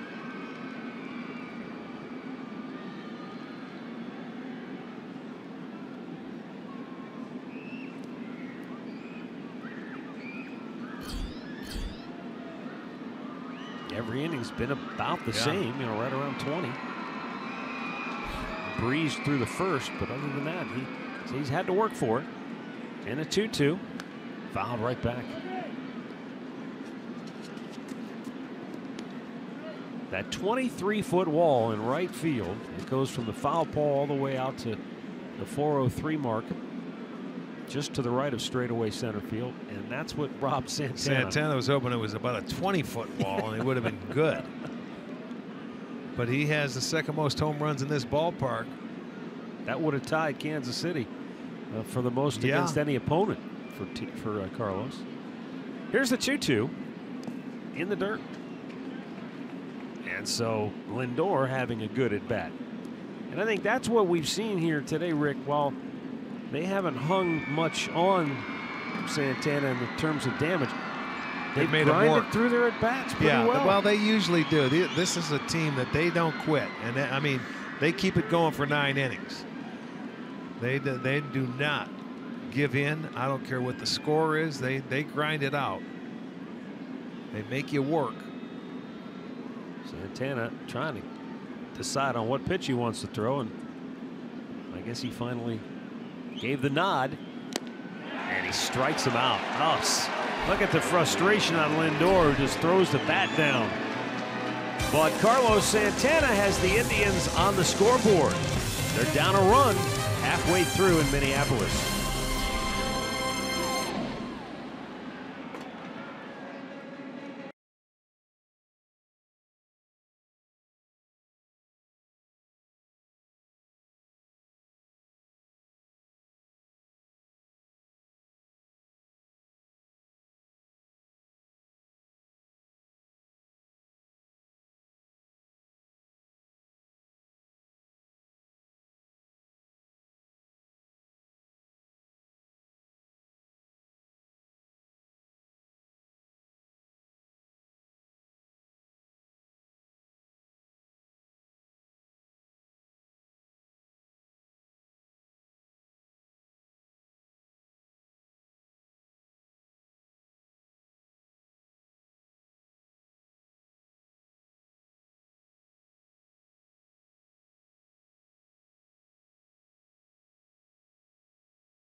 Do or die for the Blue Jackets. They're down 3-1.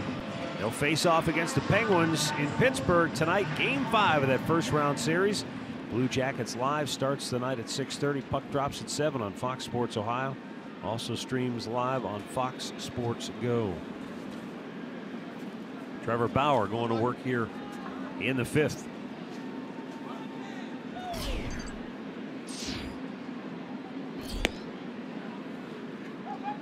If you're in the Blue Jackets camp, as Bauer's he's asking the umpire, where's that pitch at? Been a lot of close ones, Rick. Yeah, there have. I guess that's high too. Oh boy, here we go. Bauer is not happy, and he's well.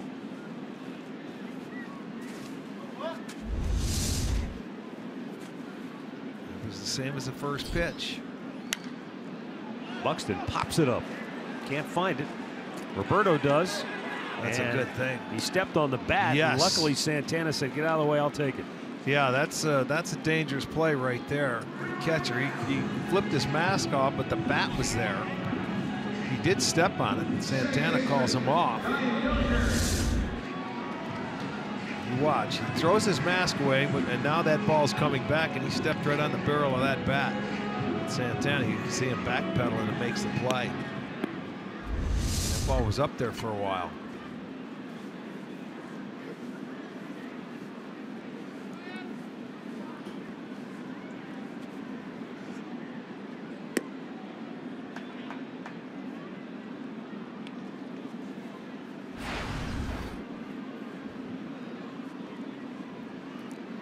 Brian Dozier 0 for 2.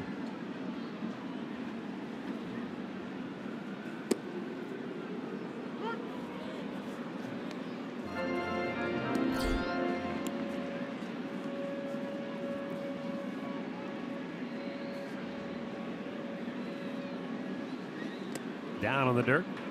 Anyway, I was going to say before about the Columbus Blue Jackets. Obviously, you're down 3-0 in the postseason. That's virtually the kiss of death. It's very rare to see a team come back. But if you're the Blue Jackets, they won 16 in a row at one point this year. Yeah. So if there's any team that can say, hey, we could do this, it might be them. Yeah, there was quite a few teams down 3-0. Right here in Minnesota, their team was down 3-0. 2-2. God, I'm looking. See now, Dozier is thinking, he's looking back at Alan Porter. Well, let's take a look. He flashed the number 2. It wasn't the peace sign, but he flashed number 2, and I almost was thinking, you called that pitch a ball twice in the at-bat, and now you call a strike. Yeah, well, I'll tell you, they're close pitches. They really are. But that's, like we talk about, that's 5 strikeouts now for Bauer. If you call it there, you got to consistently call it. But for the most part, in and out, he's been very consistent like that. Those are borderline pitches. Truthfully, I don't know. Dozier's a good high ball hitter. I don't know how he takes it anyway. Right.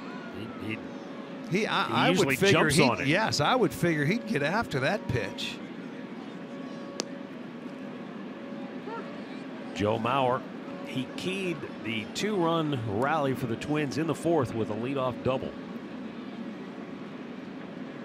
giving him a hit now in 12 straight games against Cleveland.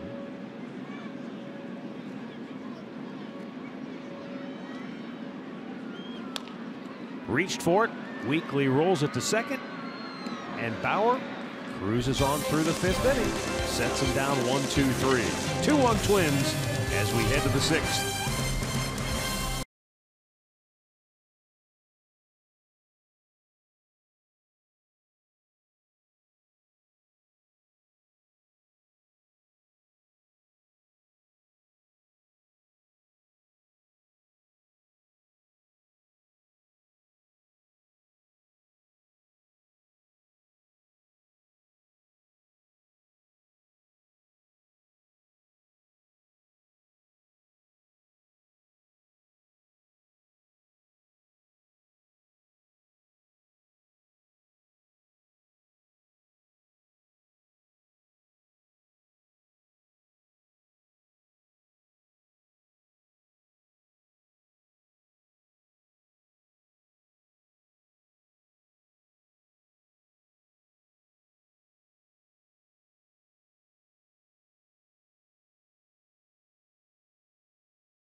Before Michael Brantley steps in, let's go down to Andre Knott. Thank you, Matt. With Michael Brantley finally playing in games consecutively, now he's played in his first time he's played in 4 games consecutively.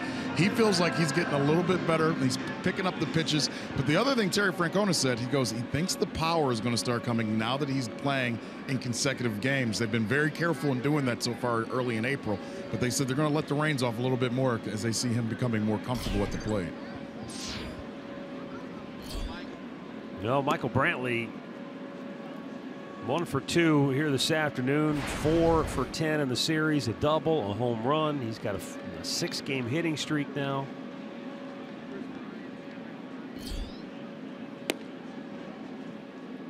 I think they have to be commended for the way they've gone about this.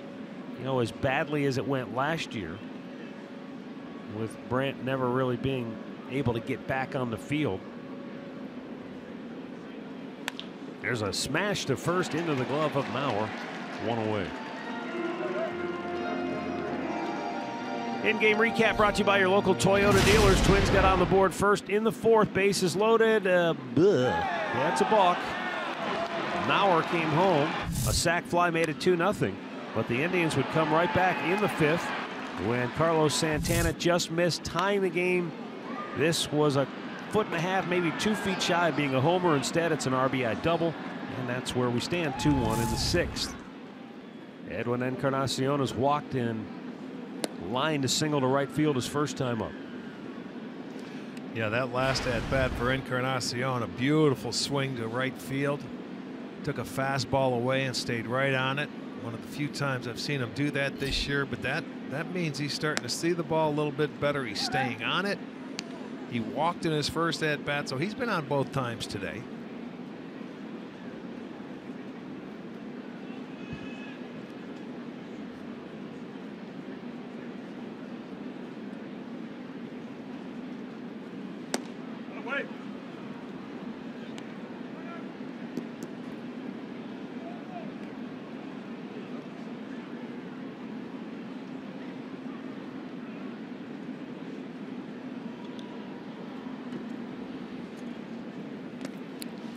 Well, he didn't want any part of them.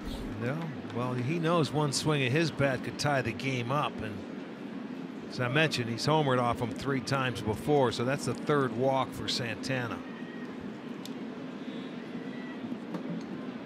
Cavs back at action tonight. Game 3 against the Pacers. Cavaliers live. Our coverage starts 6:30, then the tip at 7. From Indianapolis on Fox Sports Ohio and streaming on Fox Sports Go.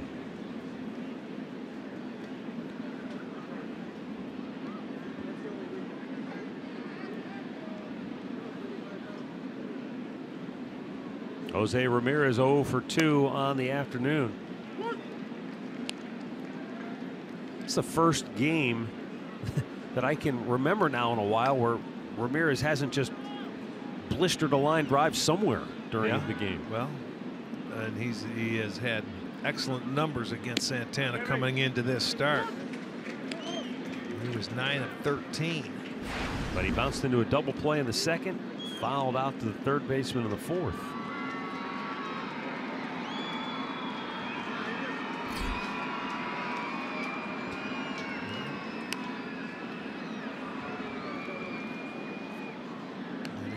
Santana jumps ahead early. Well, you have to figure this is the last inning for Santana, given that he's over 100 pitches. They've got the pen up. It's a 1-run game, so the Indians, thanks to Trevor Bauer, they've at least stayed in it.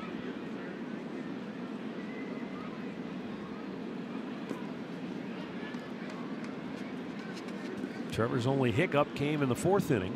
He showed you the balk that led to a run. He had a couple of walks in that inning, but only 2 runs allowed. The Indians have 4 hits today. Santana had given up 5 hits in his first 3 games total. Yes. So they've done a heck of a job, given how well he had pitched coming into today. And the conditions aren't exactly ideal. No, they are not. I mean, he gave up 2 hits in his first start, 2 in his second, and just 1 in his last start, which was a complete game. So they've had a good approach. As you said, they've worked him, and they've made him throw a lot of pitches early in this game, but it's tough to cash him on a guy that's dealing. The chill factor today, I'm told, is around 36 degrees.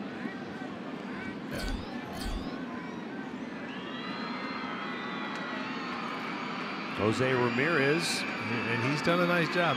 You can see 61 strikes out of 105 total pitches. He had 107 total pitches his last start with 72 strikes. That's hit hard, but foul way out in front of it. They are bundled up here this afternoon. So I'm worried about Andre down there. I hope he's not frozen.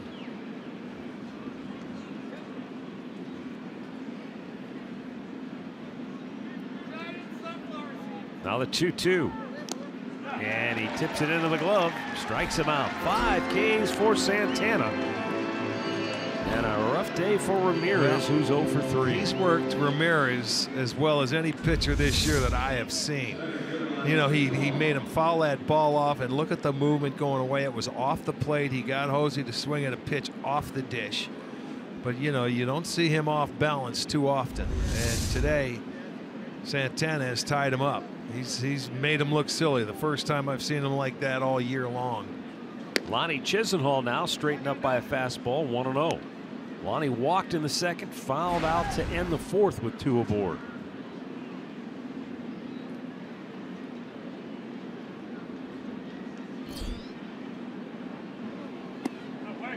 You seeing anything special from Santana that's enabled him to be so good this year? Is it just moving the ball around? Yeah, he's got good control, command of both parts of the plate. He's sinking it away. He's running the fastball in. He's changing speed. He has a very good slider, and he's throwing that slider at different speeds too. He's just in command. He's making it look easy. 2-0. And that's off the plate. 3 balls, no strikes.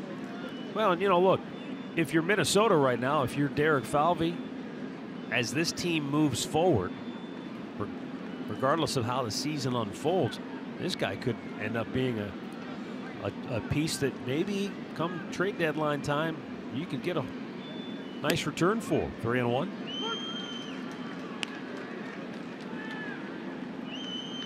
Especially if he continues to pitch like this, there'll be a lot of teams come a-calling, that's for sure. Well, he's off to a good start. There's no question about it. Now the 3-1. Popped him up. Foul ground. Bauer makes the get. Kretsch, and the inning is over. So, middle of the 6th, 2-1 Minnesota.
Savings and access to Tribe Rewards, and today's Tribe Reward code is Feller.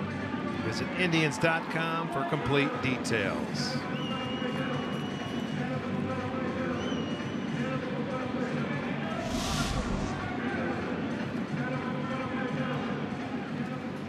Well, Terry Francona and his troops are 1 run down, looking for a 3-game sweep here in Minnesota.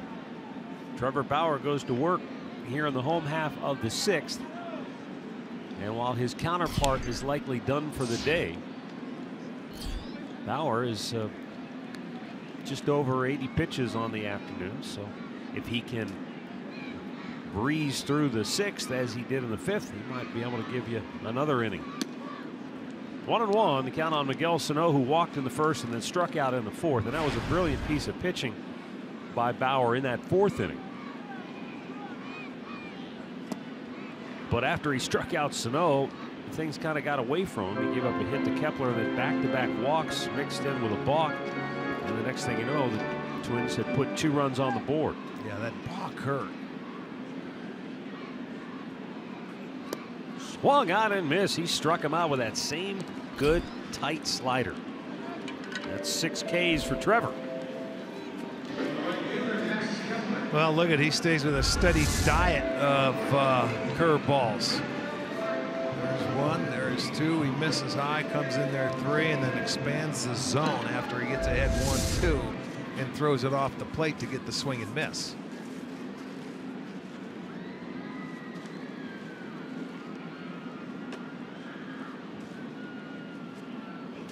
Swung out and missed, blew it right by him with a good fastball.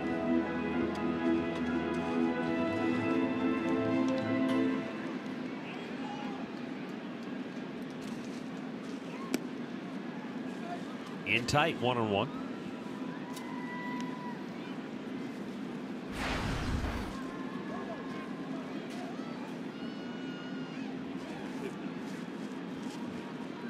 I think he wants to find out if they, I don't know if that ball tipped the bat of Kepler. I thought it did, just from curiosity, and I think they just want to double check. I was thinking that Perez was talking to him about that. Well, we have unlimited crew chief reviews today due to the technical problem with the replay system. I know he checked his swing. I'm just not sure. I'm just not sure. I thought I heard a tip. I was curious. It's hard to see because he has that dark bat. But maybe it did. Did that deflect there? Look at it. It may have hit the bat. I'm telling you. They conferred. Now will Tito ask them to take a look at this on replay? It's hard from that angle to tell. Guess not.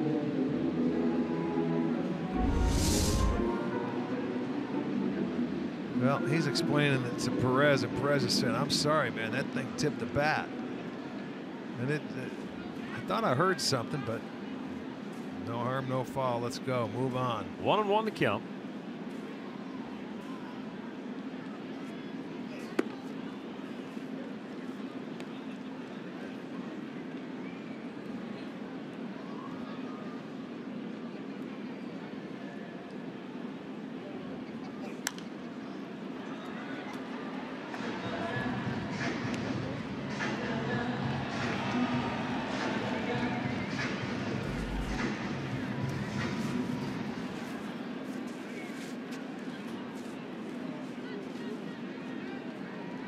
The 2-2. That's hit hard down the line, and it is a fair ball.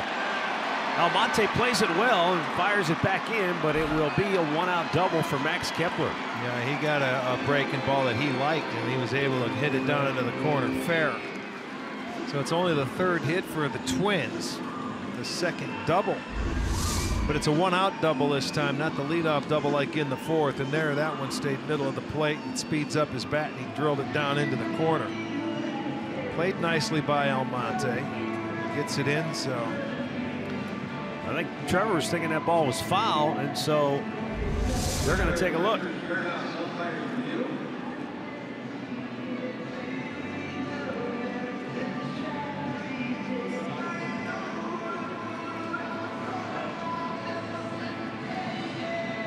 Well, this will be interesting because I'm told we don't have a camera that shows the right field line.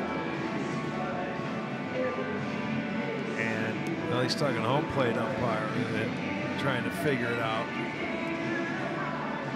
It was out of our view. We didn't get a chance to see it. Yeah, we can't see it with the naked eye, and we don't have a camera to see it. So I don't know. Normally shoots it. There's no Twins television today, so Minnesota's not doing the game. Is there an in-park camera maybe that they would have access to? I would hope so.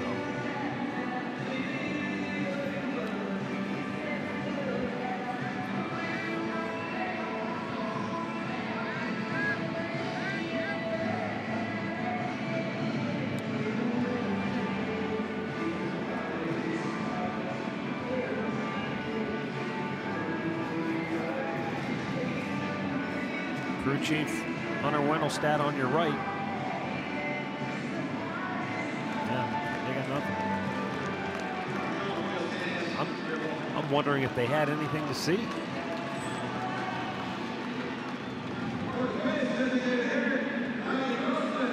Now, see, there's an example, though. You've got instant replay, but you have no look. How is that possible, right? Exactly.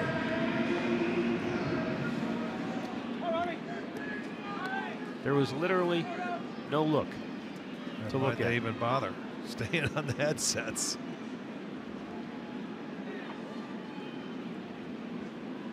Robbie Grossman, the batter, has grounded out and he has walked.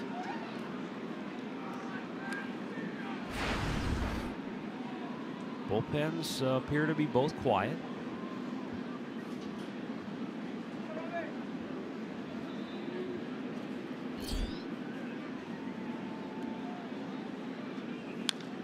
Popped up foul, out of play. This guy had a terrific at bat, and you know, when you look back on it, his at bat may have been the one that really tipped the balance in that 4th inning, because Trevor made some good pitches, but Grossman has a good eye, and he ended up not chasing and drawing a walk and loaded the bases, and then the balk, and then the sac fly. Worked to that full count, and you remember he didn't start the runner on 1 pitch. He started him the next 2 pitches, and he ended up drawing the walk. So yeah, it was a very good at bat. And he's just seeing the ball well this year because his on base percentage is way up there. He's up there in the league on that. So he's seeing it well. He's plugged into the middle part of that lineup.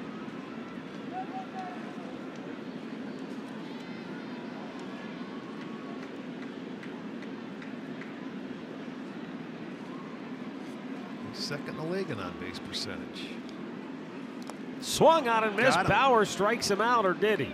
Well, he got it. He's saying he foul tipped it and it hit the dirt first. Okay, he did catch it. I don't know if it hit the dirt. It must have. He got him to chase after that pitch. But you see, Perez wanted to get the glove out of there. Under there, he could not. It did hit the dirt. So, lives for another pitch.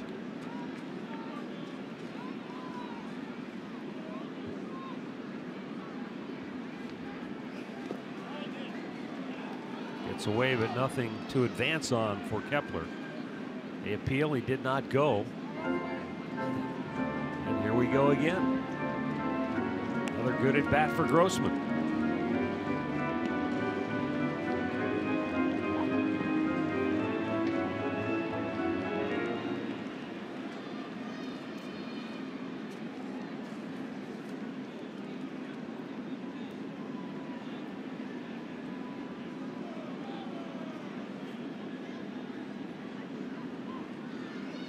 Breaking ball popped him up. This looks playable for Yandy Diaz. Plenty of room over there, 2 down. Our T-Mobile Unlimited baseball break. Bryce Harper last night at Atlanta. He went 4 for 4 with 2 home runs. Julio Teheran. Yeah, how about the numbers? Career numbers off Teheran. This guy's tough to hit. He's just unconscious, like batting practice for Harper. 15 for 33 with 7 home runs. Hitting over 400 on the year, 6 homers, 18 ribbies. He's off to a great start. That's just silly. Well, here's Jason Castro. I think the next time they face, walk him. Be a little safer. Just give him the old 4 Even if he has fingers the bases loaded, because he hit a slam last night. Jason Castro has struck out and walked. And he fouls one right back.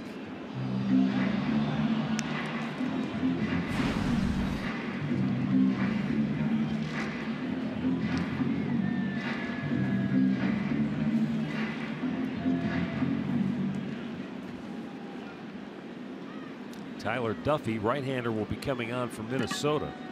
Yeah, he came on and pitched well in the first game of this series.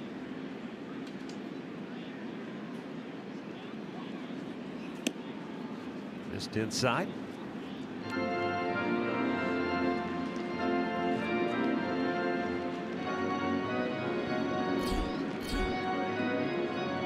16%.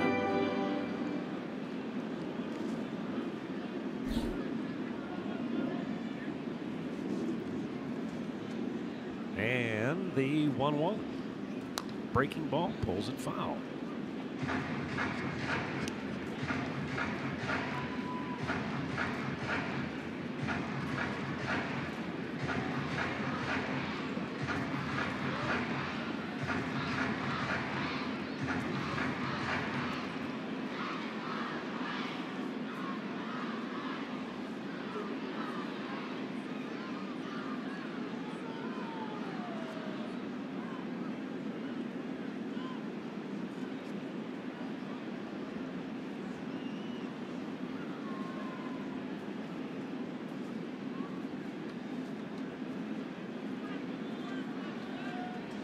Here's the set by Bauer. And that's in the dirt. Trying to get Castro to chase that curveball down in the dirt, which is worth a chance when you're ahead in the count. But did not go after it. Still alive in this at bat. I think Trevor knows this will probably be his last inning, and hope that's why he's going to go after that hitter tough. Try and keep this a 2-1 ball game. He missed inside, full count.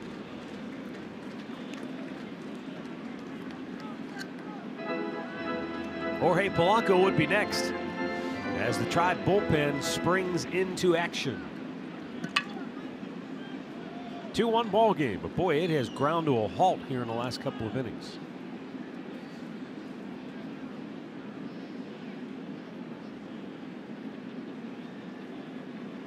Here is the payoff pitch. At strike 3 call. Inning over. 6 in the books. 2-1 Minnesota.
By the injury lawyers at Elk & Elk, proud partners of the Cleveland Indians. Call 1-800-ELK-OHIO.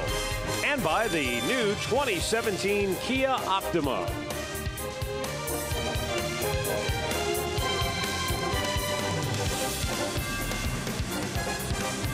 (2-1) Minnesota. And the Cleveland Clinic call to the bullpen has been made for Tyler Duffy, as Minnesota will try to avoid the sweep and see if they can hold on to the lead here. The Indians have 9 outs with which to overcome a 1-run deficit. Well, Duffy came into game 1 and pitched, did a great job. 2 2/3 innings, allowed just 1 hit and struck out 4, put zeros on the board. And you remember, he's basically a starter for the most part, but now coming out of the bullpen and has changed a little bit. after he had a talk with Blyleven last year. He's pitching all right-handers from the third base side of the rubber over on that corner. He'll pitch left-handers on the other side, so create a little different angle for the hitters to see. And he has good stuff, but he's got a good changeup, but that little angle going to nail the outside corner.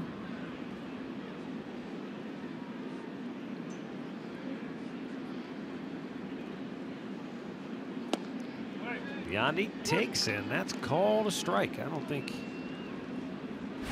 he was in agreement there, but count now 2-1.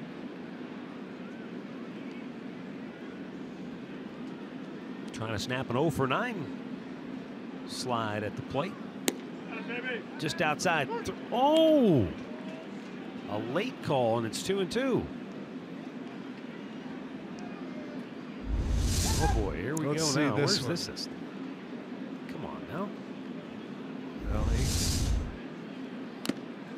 that nailed the mask of Castro. And it stays 2-2.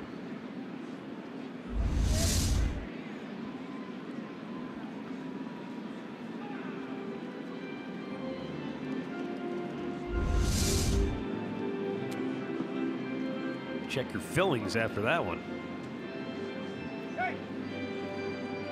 Yeah, he is. He's opening his mouth. Spit out a couple teeth. Let's go. Well, here we go. 2-2. Leadoff man, Yandy Diaz, trying to spark something for Cleveland here in this 7th inning. Outside and a full count. Another good start for Urban Santana, who went 6 innings, 4 hits, just the 1 run allowed, walked 3, struck out 5. He's in line for the win. And the payoff pitch is hit right back at him, nails him in the leg, and Yandy will be safe at first with a leadoff single. Yeah, he couldn't get out of the way. I don't know exactly where that ball clipped him at.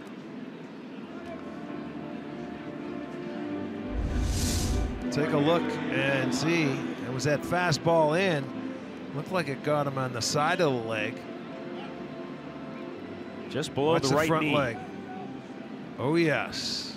Man, that came back in a hurry, and he couldn't pick it up. It'll be an infield single for Diaz, so tying run aboard for the Tribe. He's going to get a couple of warm-up pitches. Says he's okay. And Abraham Almonte will be the batter. He doubled and scored the Indians' only run today in the 5th.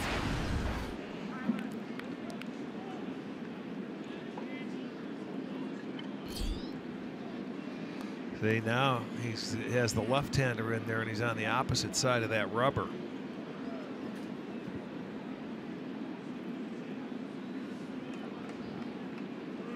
Third baseman Miguel Sano creeping in just a bit.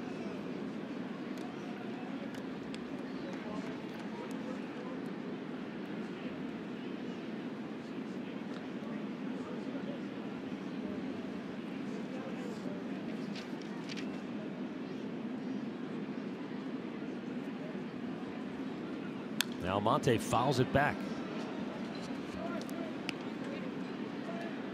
Abe has a .410 on base percentage. So in addition to his ability to hit, picked up his 3rd double of the year in the 5th inning. He has drawn 7 walks and he's been hit by a pitch once.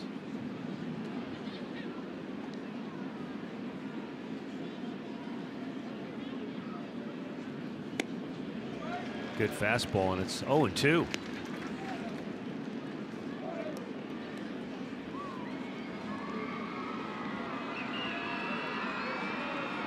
Roberto Perez waiting on deck.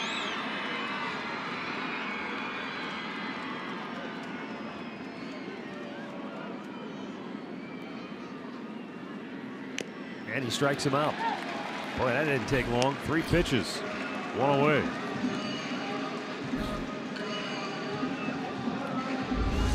Well, he had 4 strikeouts and 2 1/3 the other night, and look at the fastball run away. This time Castro able to hold on to that foul tip right into the glove, and they get the first out now.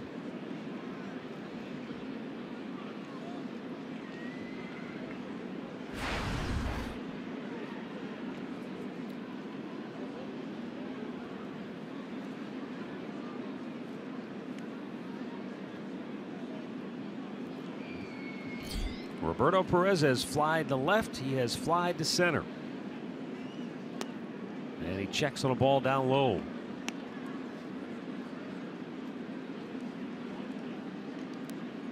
He looks down at third base coach Mike Sarbaugh.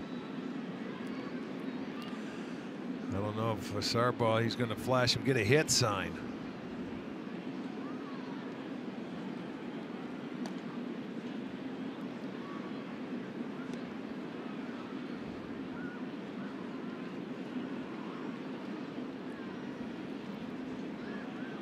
Yandy Diaz does not have a stolen base attempt.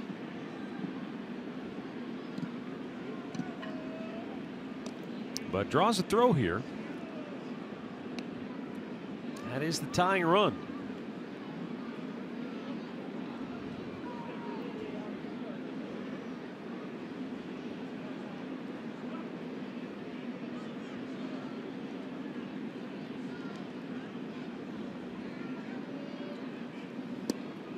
And that's in there for a strike. Now, Roberto Perez obviously has had some struggles at the plate. I don't think that's a state secret.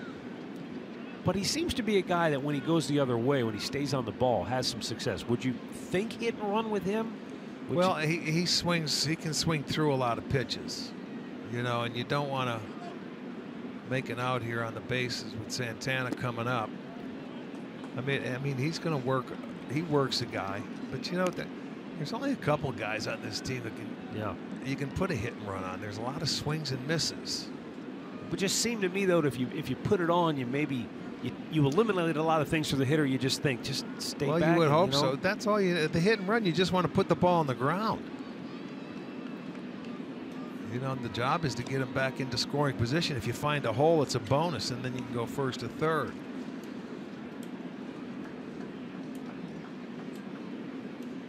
Well, and the way things have just stalled out today offensively, do you roll the dice? Let's see what happens here. Nope. Perez chops it slowly toward third. Same thing right there. SANO, bare hand grab, high throw, and everybody's safe. So Yandy's at second, Roberto down at first. And the Tribe with 2 aboard and 1 out here in the 7th inning. Well, that's all SANO could do was come in and barehanded, but the throw pulls Mauer off the base. And so Diaz able to get himself in a scoring position. That's probably going to go a base hit. With the way it is. And base hit for Roberto Perez, and Paul Molitor will make a move to the bullpen. He wants the left-hander to turn the Indian switch hitters around. And so a timeout here in Minneapolis. Tribe down a run, but 2 on, 1 out in the 7th.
afternoon option. You can ditch the office and come out to Progressive Field for some of this summer's biggest games.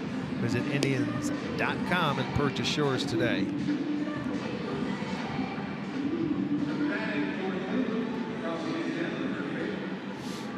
Elmore, Ohio. I've not heard of that one.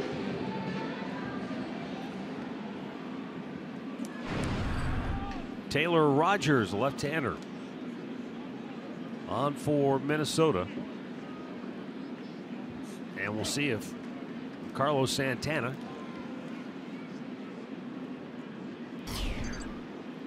can do some damage from the right side of the plate. He's 1 for 3 this afternoon. His RBI double in the 5th, accounting for the Tribe's only run. Yeah, Carlos this year just hitting 143 from this side of the plate. 21 at-bats. He has 3 hits. So a lot of teams, they like to throw him over to the right side of the plate.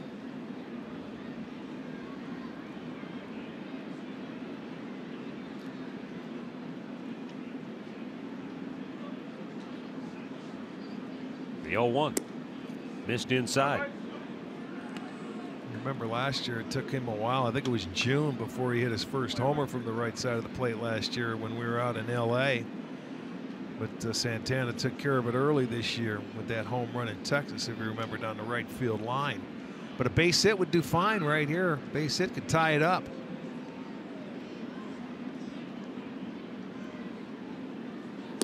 Low.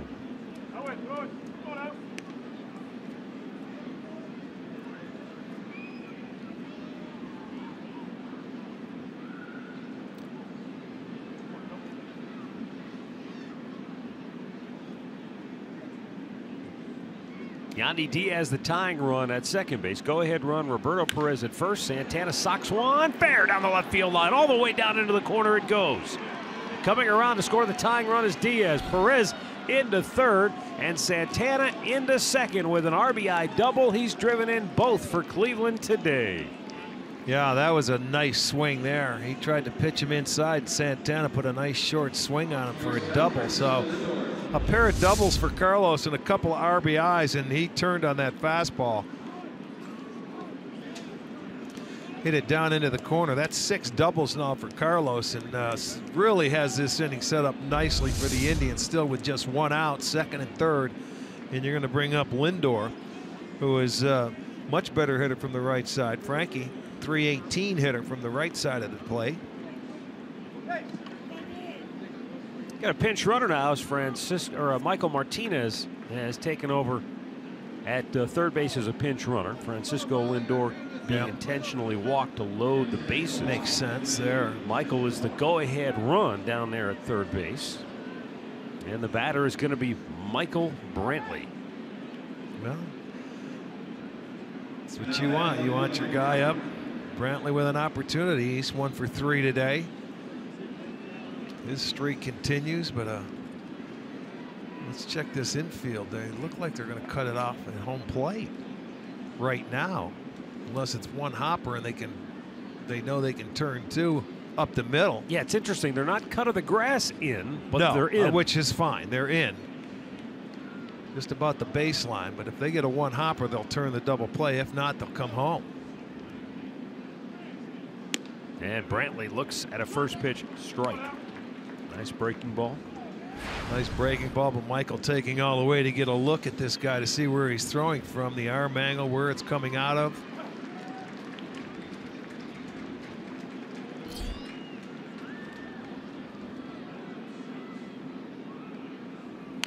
Fouled off, and it's 0-2.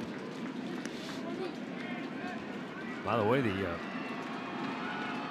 in-park information says the ball that Santana drilled was 111 miles an hour off the bat. Well, it looked like it, man. He put a good swing on an inside fastball.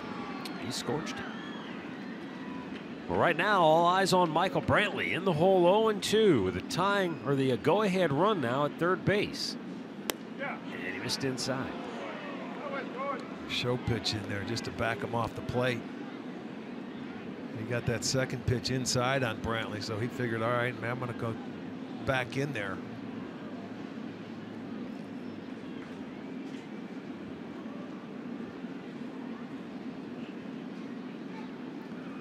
Brantley shoots one high in the air, deep left, over near the line. Rosario can't make the play. It's up in the seats for a foul ball. I almost wish he could have made that play. Thinking the same thing. I wish it would have stayed in play. That's a play. What do you do if you can catch it right there? Do you? Because you're going into the seats or down that line, and there's not a whole lot of room down there in fair and foul territory where he was running at. Yeah, yeah, if it's in fair territory, obviously he has to catch the ball, and I just don't think you have enough time to think if you're in foul territory. No, because you're on the step. dead run. You're exactly. But that's you almost wish he would have caught that ball there, because that would have scored a run. And Rosario, now remember, the arms out in the outfield, good arms. Rosario, a good left fielder's arm. There's the 1-2, inside again, but off the plate, and it's 2 balls and 2 strikes. So that's twice he's gone in there, yeah, but more than anything, just to kind of show it. Doesn't want to give him any swinging room here with a man on third base, and you can't blame him. Force him to use those hands. He doesn't want to make a mistake on the plate, so if you miss, you got to miss in off the plate.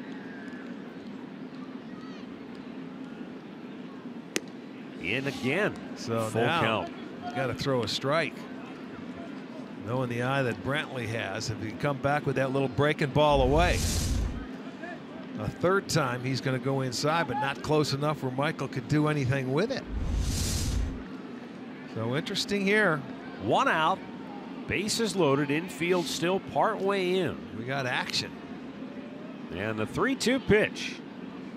Inside, he walked in a How run. about that? From 0-2 to ball 4, Brantley. Everything inside. He didn't give in, and Brantley didn't swing, and Michael gets the RBI on a free pass. And the Indians take the lead. Every pitch he threw in terms of the fastballs in, they were almost identical. Yeah, and there's not much Michael could do with them. And that's going to be it for Taylor Rogers, who gives up an RBI double, an intentional walk to LINDOR, and then a bases loaded walk to Brantley. And the Indians now have the lead 3-2. We'll be right back.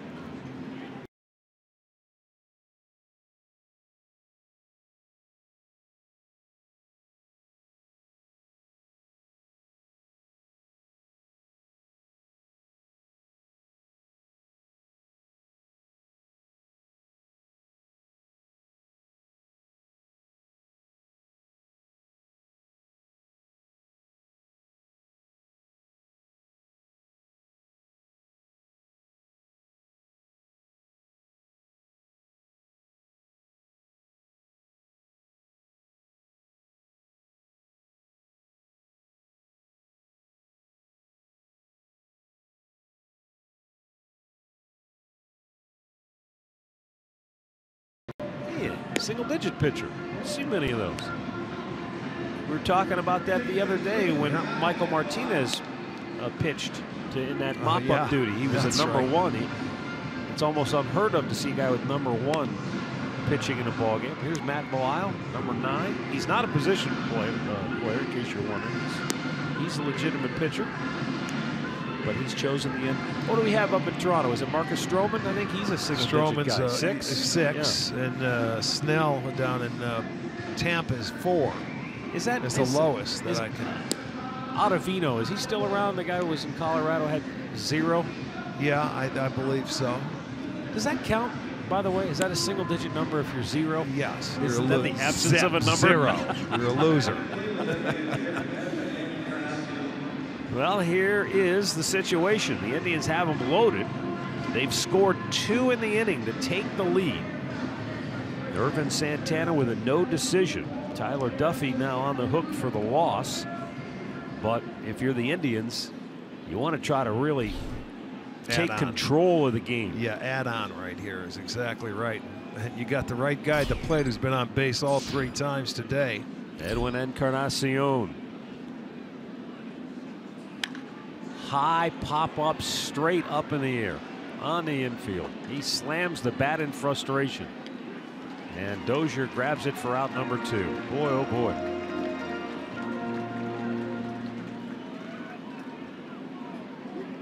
And that's going to leave it up to Jose Ramirez now, who is 0 for 3. He's grounded into a double play back in the second inning, and he fouled out to the third baseman in the fourth and struck out in the sixth. Urban Santana did a job on Ramirez like I haven't seen anybody else do all year long. He pitched him awfully tough today and had him off balance and change-ups and all over the place, moved it in and out. And he did a wonderful job, so don't be surprised if Ramirez steps up here and finally catches a break and says, let's go, I need my hit today.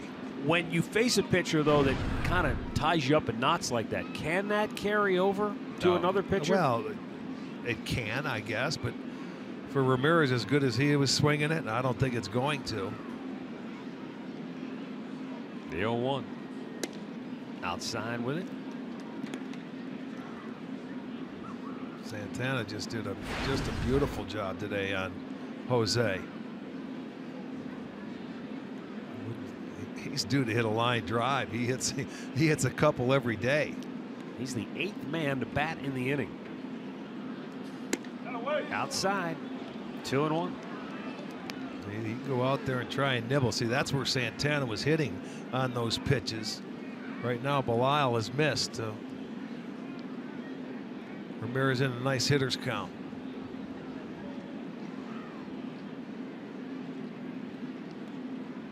Now the 2-1. Just missed again. 3 balls and a strike. You can't nibble when you've got the bases loaded. I know he doesn't want to give in and let Ramirez really blow the game open, but he's not doing himself any favors here. Meanwhile, Jose can sit back and wait for his pitch here. High, no, caught the top of the strike zone on a full count. All right, well, he didn't like the pitch. He said, I didn't like it. I'm not swinging at it. I think he begged to differ. Let's take another look. Well, there you go. You know, that's surprising. That didn't look like a strike. He didn't like it, so don't swing. Runners go on the 3-2 pitch. Popped him up. Foul, out of play. He's giving a little body English to get out of play at home plate, which it does.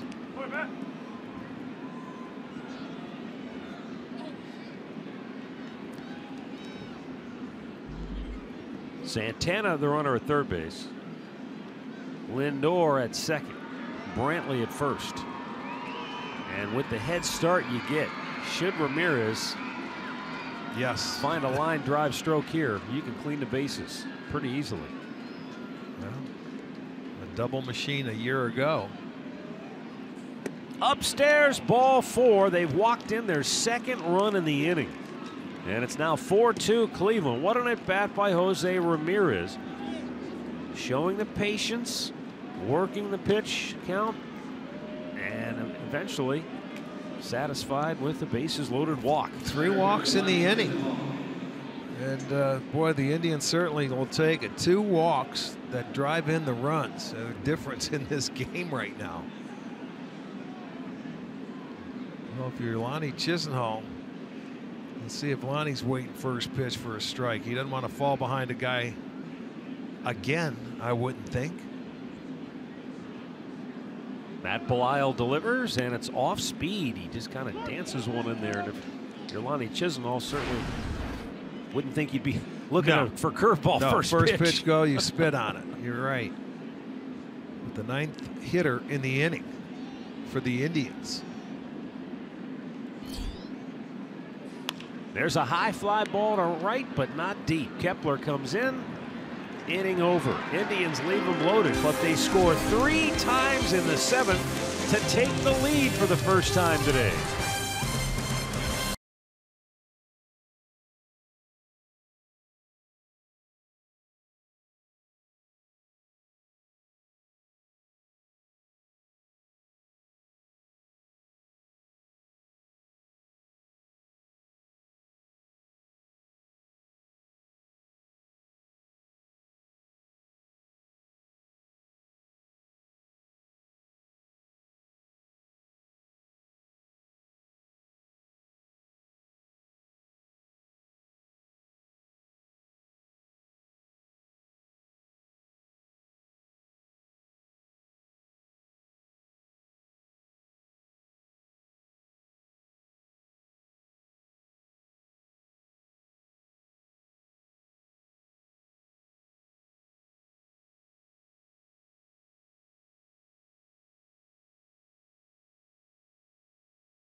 least to start. Yeah. And defensively, Yan Gomes takes over behind the plate. And Michael Martinez goes to third base, which would tell us that Martinez, rather Gomes, will go into the 7th spot in the batting order. You know, I see where that Indians bullpen has got Logan and Shaw. We might see 3 different pitchers in this inning if Bauer can retire the first hitter. Might go lefty, then righty. Yeah. That one crossed up. Tell you what, that crossed somebody up because Gomes didn't even get a glove on. And the umpire was ducking. Watch this. He's sitting inside. Uh-oh. He just came into the game and that fastball took off 2-0.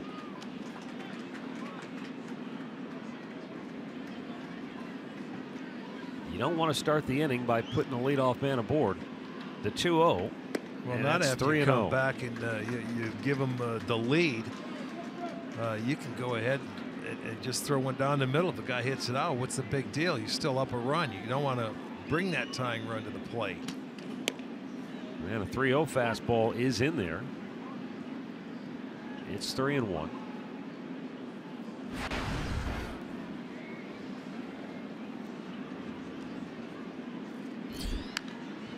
Foul back, full count. Looked like he helped him out right there. That looked like ball 4 to me.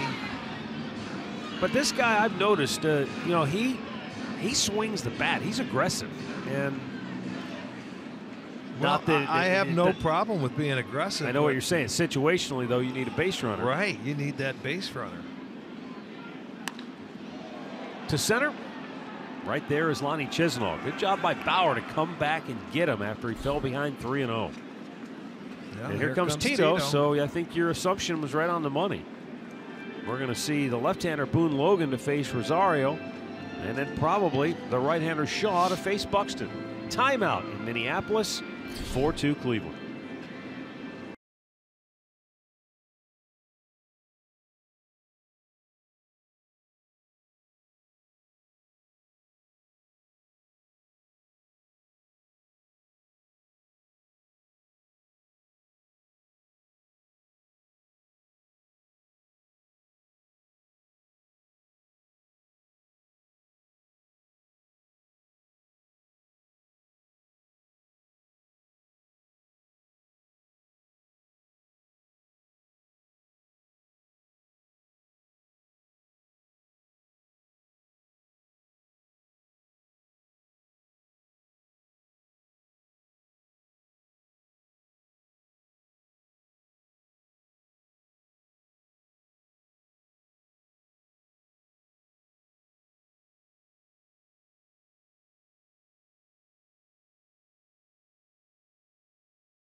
Sports Time Ohio is back and it includes your first drink. Now here's the key, because I've had a lot of people ask me about this.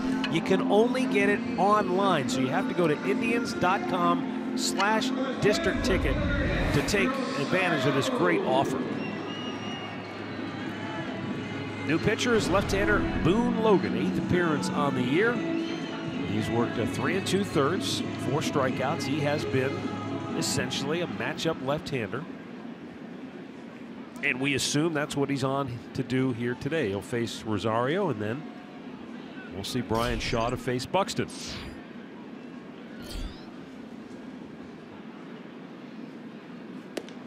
By the way, that young fan that had the sign from Elmore, Ohio. Yeah.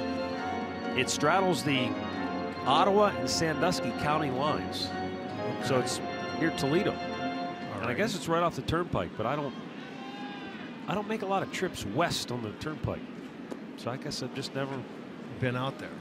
Apologies to the good folks of Elmore, which I read it's located in what used to be known as the Black Swamp. Isn't that awesome? I'd love to live somewhere there. Where do you live? The Black Swamp of Elmore. Yeah. That's awesome. Here's the 1-1. Just a bit outside. I'll tell you who would have known where Elmore, Ohio is Addie Joss, because it's not too far from Toledo, where he made his home. And Mike Proctor was telling me before the ball game today, or reminding me that this is the anniversary of Addie Joss's second no-hitter. Threw a perfect game against the White Sox, and then he no-hit him 2 years later. And he was the only guy to no-hit the same team twice until Tim Lincecum did it a few years ago. San Diego, I believe. Yeah, he no-hit the Padres twice. It's hard to do. It's hard to get one. Right? Let alone two. Don't I know, brother. 2-2 pitch. Weakly tapped. This is going to be a tough play. Nope. Ramirez won't have one. No, I don't think even if he fields it cleanly, he's going to be able to throw him out. It just wasn't hit hard enough. It was off the end of the bat. So I don't think Jose could have got enough on that ball to do anything with. Look where he has to come from. And Frankie was going to try and cut it off, but he couldn't get there. So that's got to be an infield hit. And back to the mound is Tito to go get Brian Shaw. And that means the tying run will come to the plate. Timeout once again here in Minneapolis.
And I was mentioning this is the date in which Addie Joss threw his second no-hitter against the White Sox. And if you haven't seen the documentary on Addie Joss, it'll be on tonight at 8 o'clock. I know there's a lot going on. You got Cavs, you got Blue Jackets, so set your DVR if you haven't had a chance to see it. I think you will enjoy a look back at one of the greatest pitchers of all time. Addie Joss revealed tonight at 8 on Sports Time Ohio. All right, Brian Shaw's on to pitch for the Tribe now. 1 on, 1 out. Tying run at the plate. Byron Buxton has been lifted for a pinch hitter. This will be Eduardo Escobar. His first pinch hit appearance on the year, and the Twins 1 for 6 as a team in that department.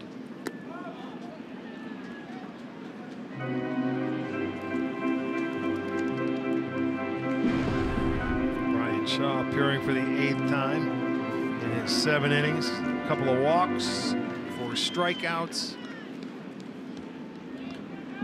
Andrew Miller up in the Tribe bullpen.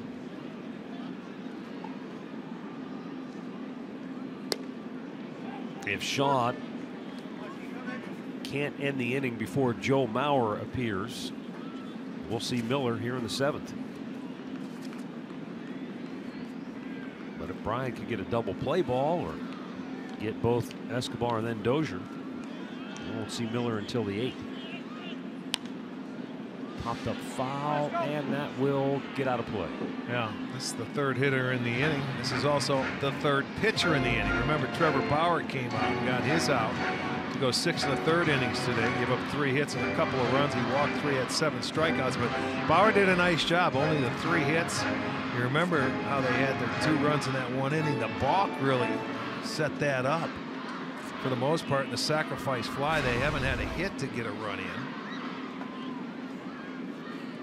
No, I mean, you know, at the end of the day, you look back, Trevor gave up 3 hits. Yeah, he did. He settled in, and he's looking for his first win. It was just, that was a really strange inning in the 4th, because you just don't see very often what happened there. 2 runs, 2 hits, 2 left on base, 2 strikeouts, 2 walks, and a balk. Yeah, that was weird inning.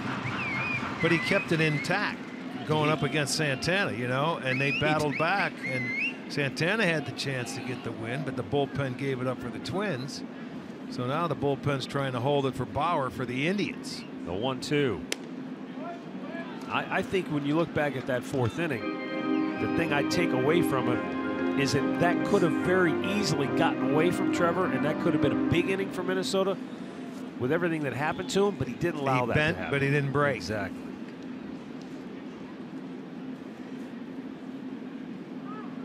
Time called.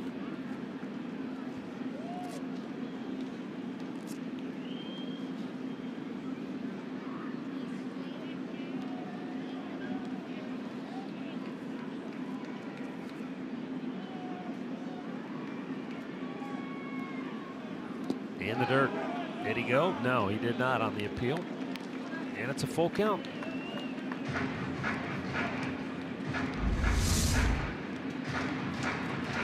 Boston Red Sox scored 3 times in the 10th inning to beat Toronto.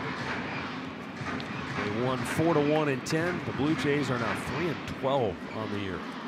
And Tampa Bay has pulled away from the Tigers. 7-1 Tampa in the 8th down in St. Pete.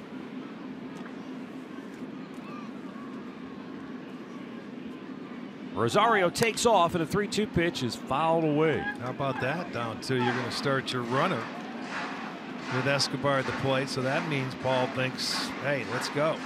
He's going to put it in play. Stay out of the double play, try and get something going on, hoping he can find a hole, hoping he can go 1st to 3rd.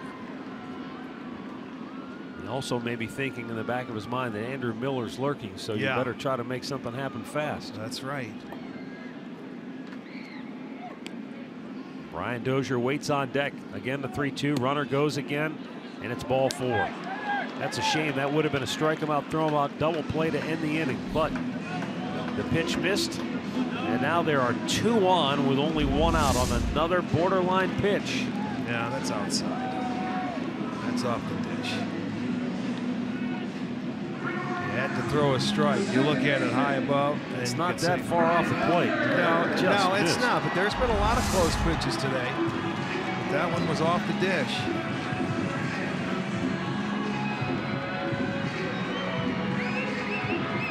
Well, now you got trouble. Brian Dozier representing the go-ahead run at the plate. He's 0 for 3 today and just 1 for 12 in the series.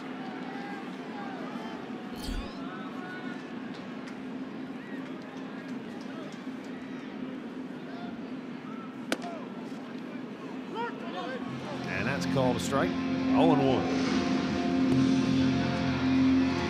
Shaw gets ahead of him with a good fastball. And what will be his last hitter that he faces here today.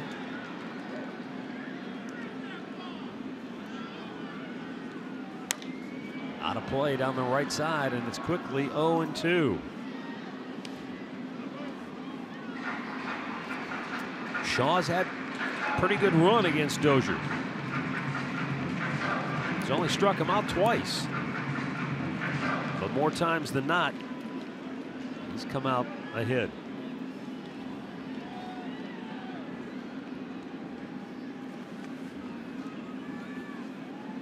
Now the 2-strike pitch.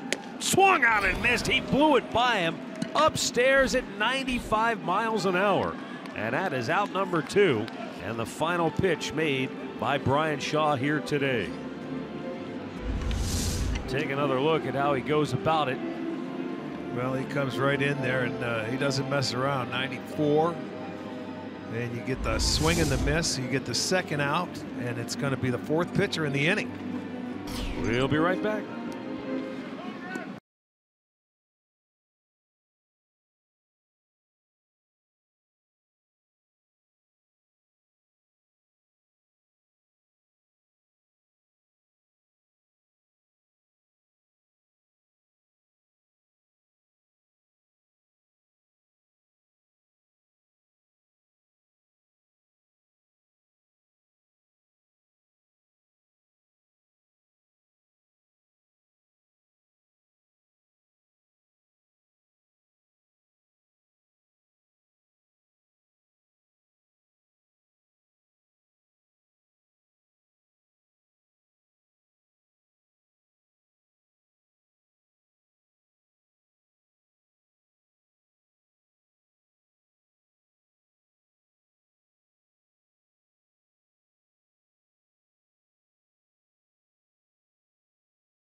Pitchers used in 1 inning, but that's the situation. Trevor Bauer on your left, he started the inning. He went 6 in the 3rd today, got the out, first man he faced. Then Terry Francona went to the left-hander Boone Logan, who gave him just a weak little tap infield single.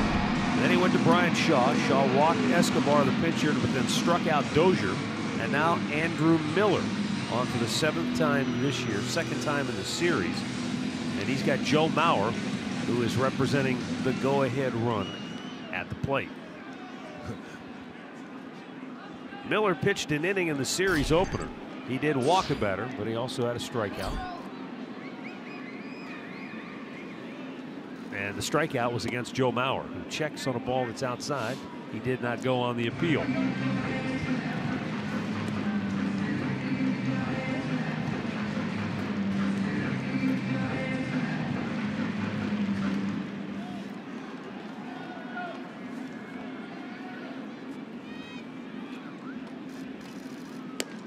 Fastball strike.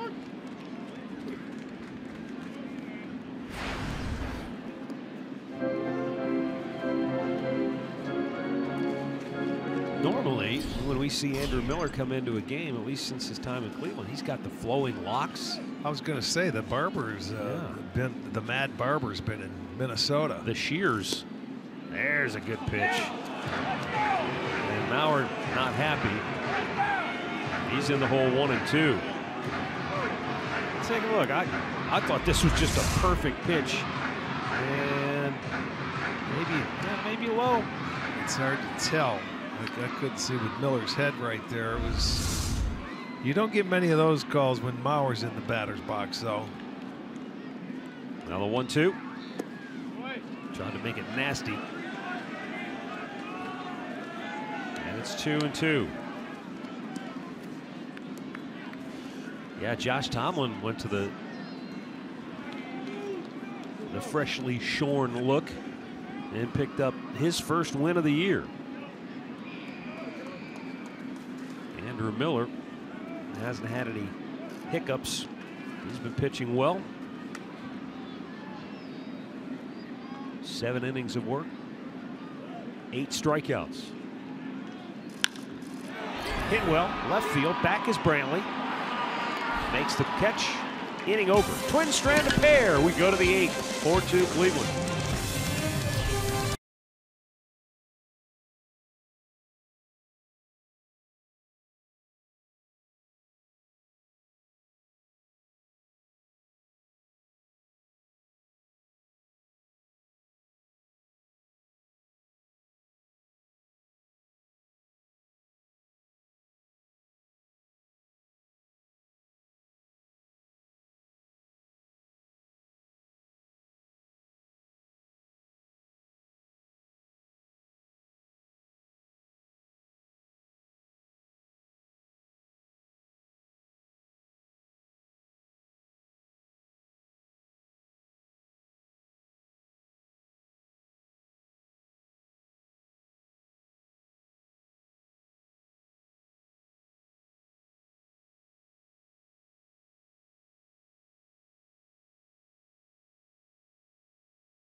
Presented by authority of the Cleveland Indians and may not be reproduced or retransmitted in any form. And the accounts and descriptions of this game may not be disseminated without the express written consent of the Cleveland Indians.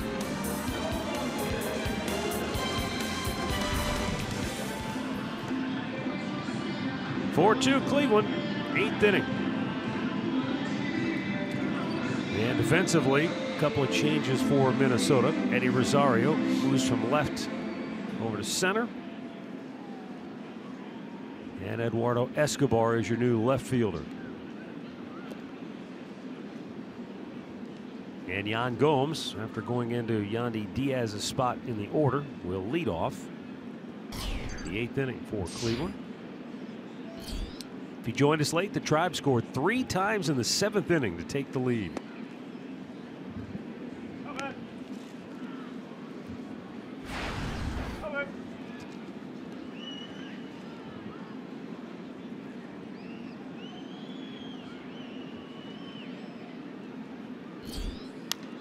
Gomes fouls it out of play. Indians will head to Chicago after the game and open a 3-game weekend series against the White Sox tomorrow night. And as Rick told you earlier, great matchups. Corey Kluber, Jose Quintana tomorrow night. On Saturday, it's Carlos Carrasco against James Shields. And in the series finale, Danny Salazar against Derek Holland. Yeah, different start times on every day. 8 o'clock back in Ohio on Friday, 7 on Saturday, and then what is it, 1 on Sunday? Well, 2. Or excuse me, 2. Threw the bat at it, bounces right over the bag at second, and Dozier throws him out 1 away.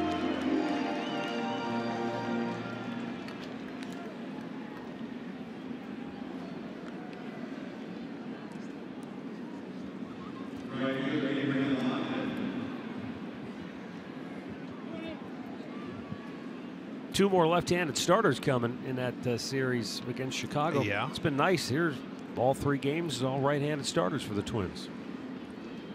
Yeah, I think people, if they have the opportunity, but at any time we go to Chicago, it's always left-handers. Always has been, always will be. Plus they have one on the disabled list. Speaking of left-handers, I think that was Chris Sale who started today for Boston. It was. He has 13 strikeouts. Wow, and 8 innings of work. But they don't score when he's on the mound, though. What else is new, right? He knows that familiar refrain. Well, you figure. All right, he was with Chicago last year. They didn't score for him, but boy, is it going to follow me around?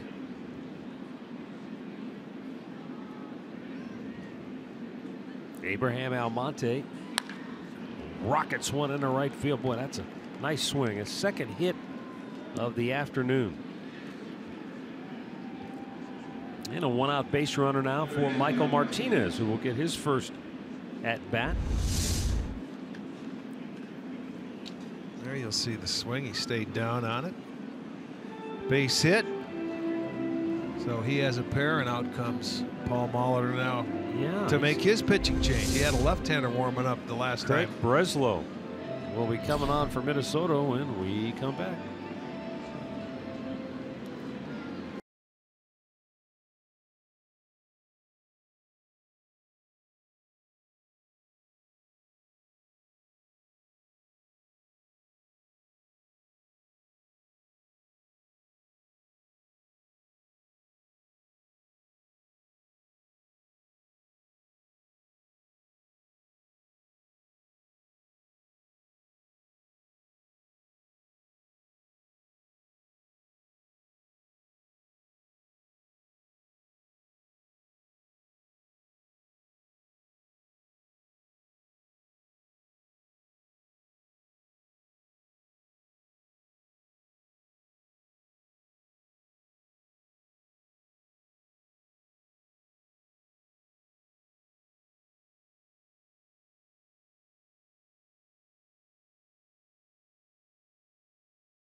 But the Indians holding on to a 4-2 lead here in the 8th inning.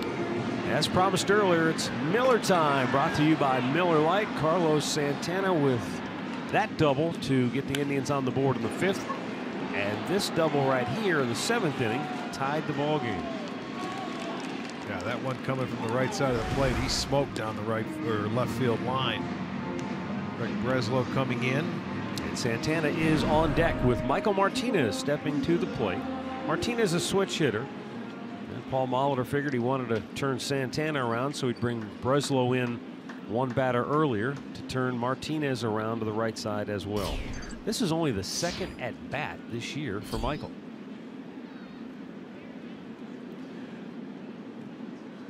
He is 1 for 1 with a double.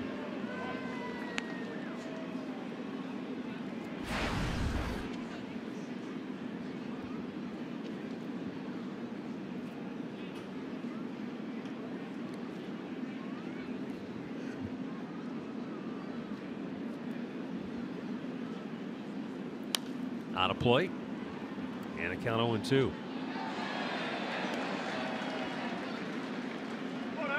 By the way, my buddy Dale Milano sent me a message, said that Sale left with the lead 1-0. Yeah, and then Kimbrel gave up a home run to yes, Henry Morales to tie it. And then he ended up getting a win. They've scored 4 runs with Sale in the ball game in his 4 starts. He's got an ERA of .9 something, and he's 1-1. .91. So he has done his fair share. Just nothing he can do about it. Another toss to first, but Abe's not far off the bag.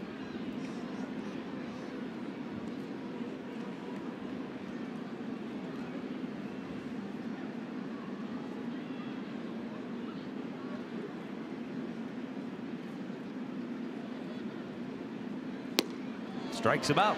2 down. Let's go back to that 7th inning. The Santana double tied the game. This ball was, I mean, hit hard. It was over 100 miles an hour off the bat. Then it got weird. They intentionally walked Lindor, walked Brantley to force in a run. He was down 0-2 in the count. And then after he got Encarnacion to pop up, he walked in a run when Jose Ramirez drew a bases loaded walk. 3 runs in all, came home in the 7th inning. And now Santana takes a called strike low and away.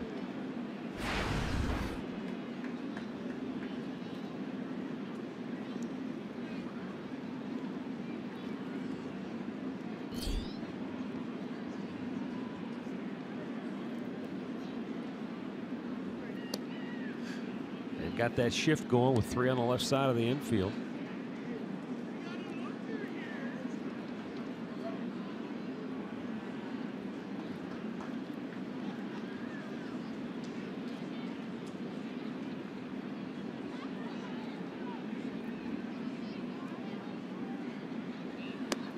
And nails the inside corner that time. Gets ahead 1-2.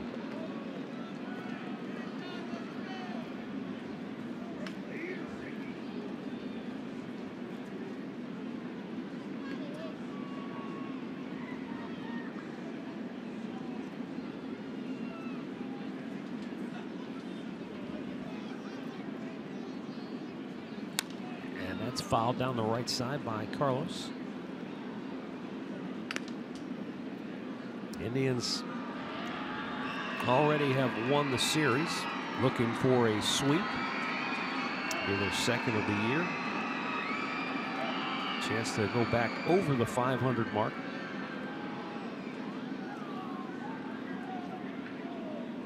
But they still have 6 outs to get.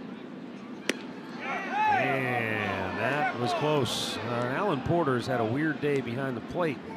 Been so many borderline pitches, and he's had people scratching their heads on both sides. Yeah, there have been a lot of really close pitches. You don't know. Sometimes they're a strike, and it had the plate. Was it too high?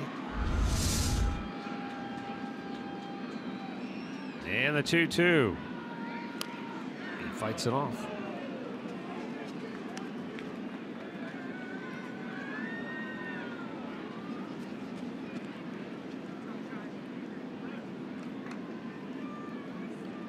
Tigers are coming in here to Minneapolis. That's a long flight from St. Pete to here. Yes. They'll be flying in, yeah, after the game for a weekend series. It doesn't look like they're going to be in a very good mood. It's a final now. They lose 8-1 to Tampa. Pop back. That's a sweep, right? Yeah, 3-game sweep. So the Tigers are now 8-7. Everybody else in the division began the day 7-7.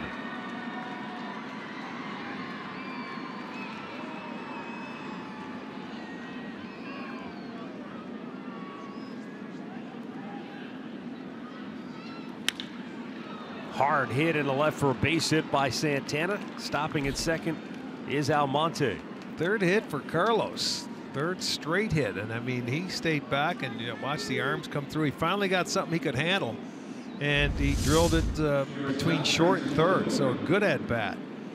Got a fastball away and he pulls it in the hole. So the Indians got something rolling now with 2 outs. Last time up, they intentionally walked Francisco Lindor. The at-bat prior to that one, though, he had struck out with Santana in scoring position. At that time, he was the tying run. And Lindor was visibly frustrated, threw his bat down afterwards. This time, fly ball to deep right, but guys on the front edge of the warning track, inning over. Bottom of the 8th coming up, 4-2 Cleveland.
The Indians on top.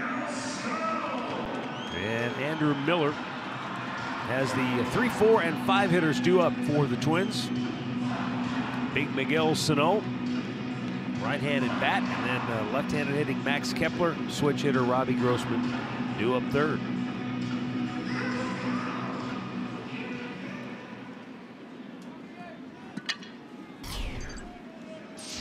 Sano has struck out his last 2 times up today. Tell you what, those were virtual clinics put on by Trevor Bauer on how to pitch to Miguel Sano. Yeah, slowed it down on him, but made some quality pitches on the outer part of the plate.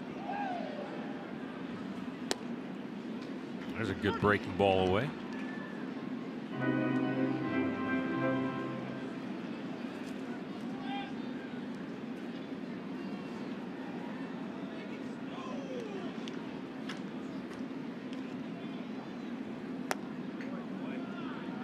Missed outside with it.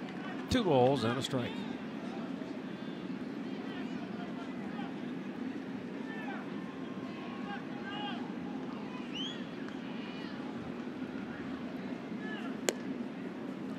Three and 1. Went to the fastball, but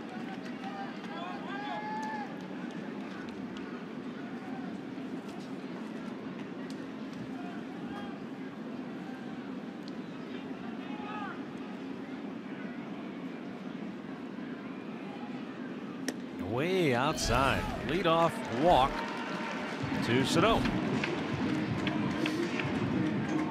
Recapping our Mazda storylines, LINDOR and Ramirez have been just smoking, but both of them held in check so far here today. And for Trevor Bauer, stay out of the big inning. He did, and I go back and point to that again. That's the key in this game. Fourth inning, it could have very easily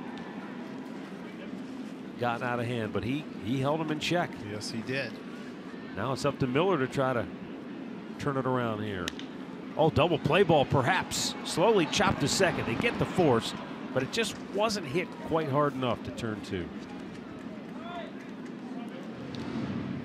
Well, Trevor Bauer, as you mentioned, that one little inning in the fourth where he had a hiccup, but he kept it intact, and he worked his way through it. And he ended up striking out 7. He walked 3, only gave up 3 hits. And when he had to come back, he made some really good pitches when he had to. And I mean, there were some borderline pitches. I think if you go up and ask him after the ball game, Trevor, what do you think? He'll tell you, I thought I threw strikes more than that were called today. I think that's probably accurate. Fastball at 95, but just a bit inside. Robbie Grossman is 0 for 2 with a walk.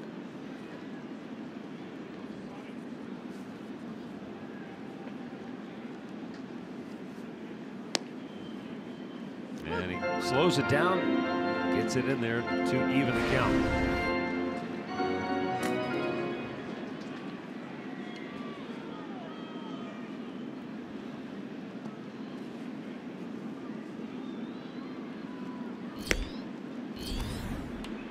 Andrew Miller has been on quite a roll for a long time. Not just the start of last year, but if you go back to the start of 2015, so that's 2 full seasons plus whatever we've had so far this year, his ERA is 1.58.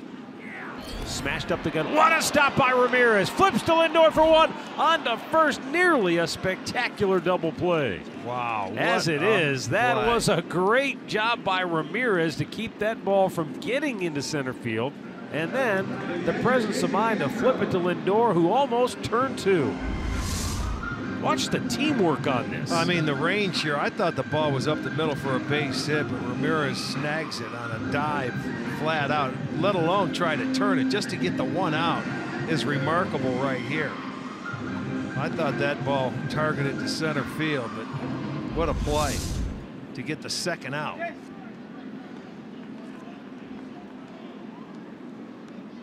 And that's the old adage.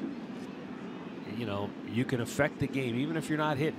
You know, have one of those tough days at the plate, you can still impact the game with your glove. Yeah, and I'll tell you what, nothing happens more when you're on the road and you make a great defensive play where it can take a little steam away from that offense.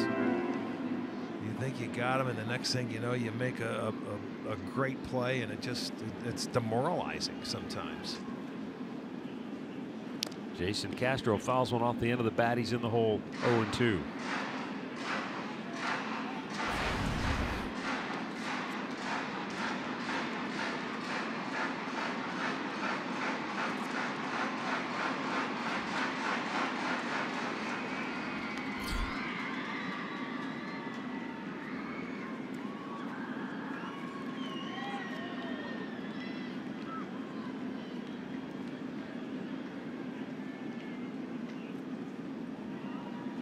Two, blow it away. You know, you talk about trying to hit Andrew Miller. Sometimes it's probably not easy to catch him. Right. I mean, you're trying to catch, sometimes it's a 95, 97 mile an hour fastball we saw, and then he throws one of those heartbreakers. All the while, it's not just, you're trying to catch it for a strike too, so you're. Yes, he did. He went around, and that's going to end the inning. And here comes Paul Molitor out to argue. And he's been ejected from the game for arguing balls and strikes, evidently, because it was a quick hook. Molitor ejected, inning over. 4-2 Cleveland as we go to the 9th.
We're looking forward to that as well, as Craig Breslow gets ahead with a first pitch strike to Michael Brantley.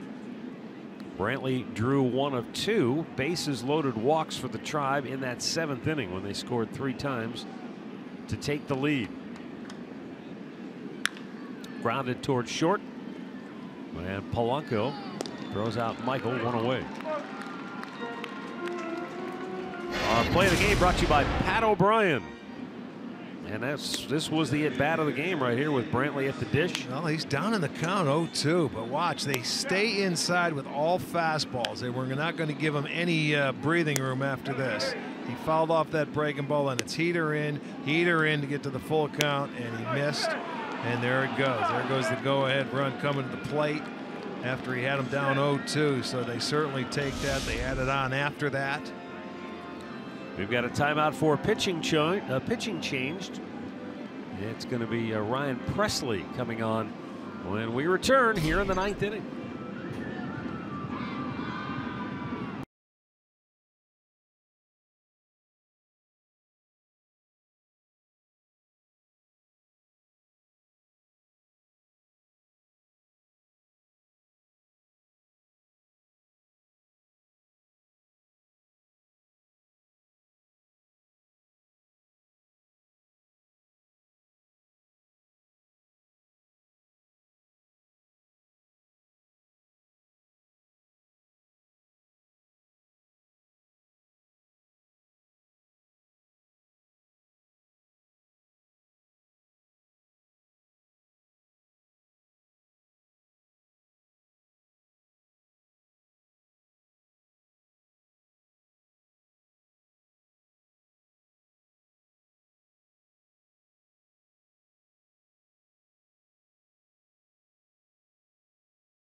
And we are in the 9th inning. And this is the 10th pitcher of the game. Ryan Presley, 6th used by Minnesota. And Edwin Encarnacion, the batter, 1 for 2 with 2 walks. And he looks at ball 1 low and away.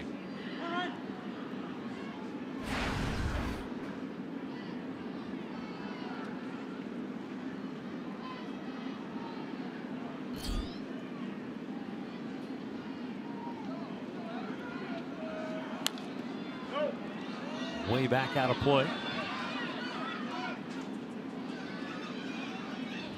I mean, on a day like today, I can't even imagine sticking a bare hand out trying to grab. Oh, I know. Well, these people are pretty tough. They don't care. They're tough. Figures would just shatter. No gloves. They're sitting out there. A little raw. There's the 1-1. High fly ball to center field. Back is Rosario. And now makes the catch. 2 down. That will bring up Jose Ramirez, who is 0 for 3, but a bases loaded walk made it a 3-run 7th inning, giving the Indians their 4th run today. Cody Allen heating up in the Tribe bullpen. He's ready to come on and try and close it out. Outside, 1-0. Ramirez is going to try and keep his 6-game hitting streak going. It looks like Lindor's came to an end.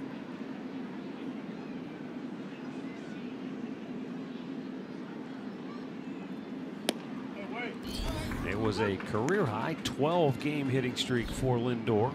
0 for 4 this afternoon.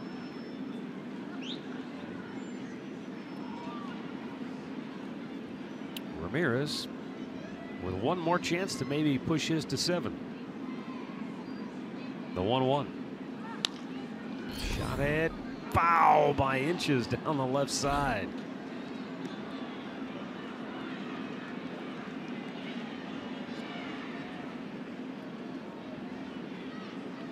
Tell you what, it almost kicked up some chalk. It was close, really close.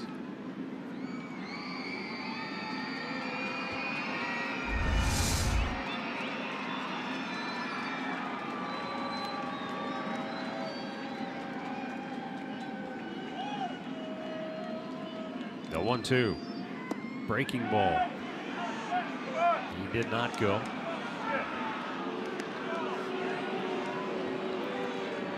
That draws some oohs and ahs because of the call at the end of the bottom of the 8th. With the home plate umpire, led to the ejection of Paul Molitor. Now the 2-2.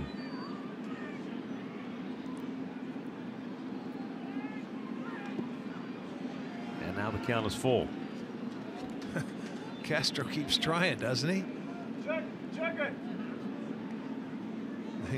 He's asked him to check, and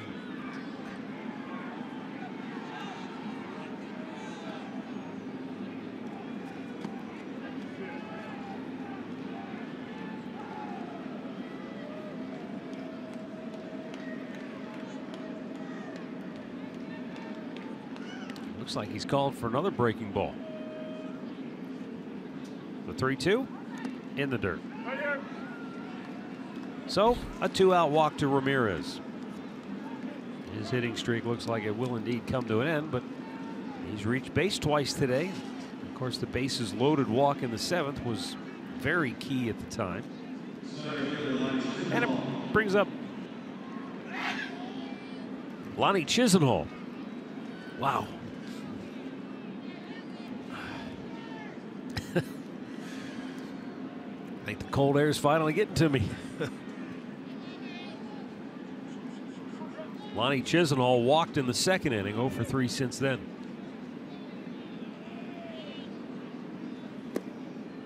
And that's low. Ball 1.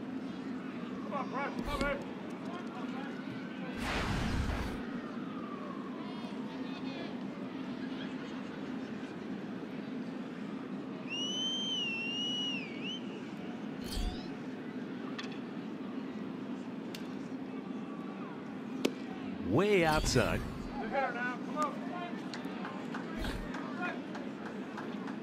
2-0 the count.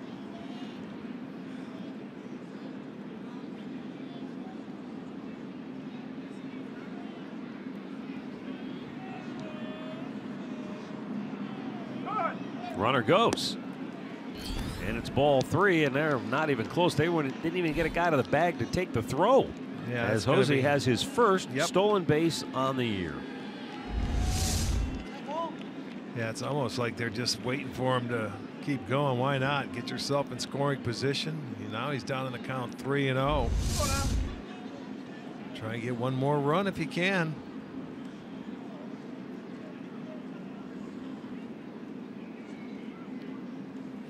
That ball's drilled to deep center. Back goes Rosario. He won't get it. That's going to one-hop the wall.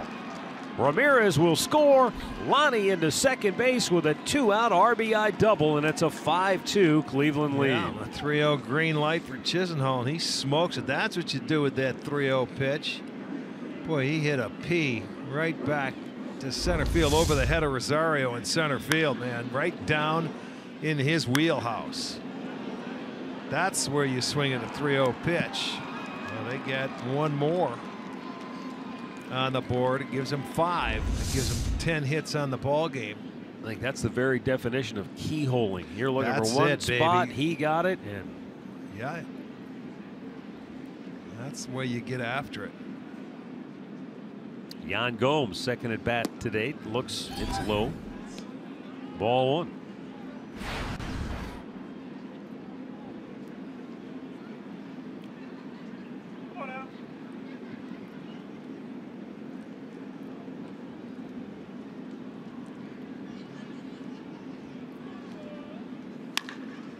blistered by a diving SANO and down the left field line. That's going to bring home Lonnie CHISENHALL.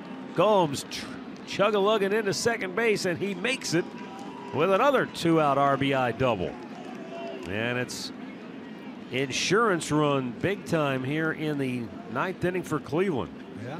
As 3 straight reach with 2 outs, 2 runs are in. Look at this, low heater. Yeah, 6-2 Indians lead. 97, and I'll tell you what, boy, there's Gomer. He likes it down there, and he drilled it down the third baseline. So a pair of 2-out doubles, and back to the mound again. Are we going to get another pitcher? No, I think this is a visit by pitching coach Neil Allen. Yeah.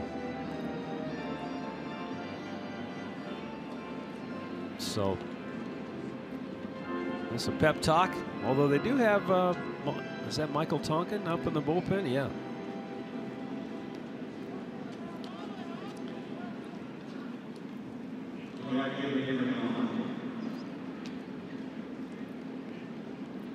Indians with 5 doubles on the day, so almost half their hits are extra bases. Hit number 11. It's no longer a safe situation now for the Indians. Almonte slices one down the left field line, out of play. Abe has had a couple of hits today, double and a single as well.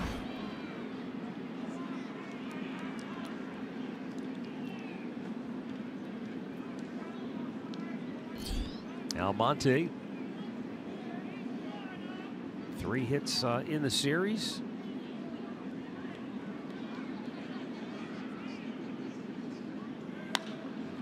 He pops this one sky high, center field. Rosario makes the catch to end the inning. Drive tacks on 2, now lead at 6-2 as we head to the bottom of the 9th.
To the Indians offense tacking on 2 in the top half of the inning, but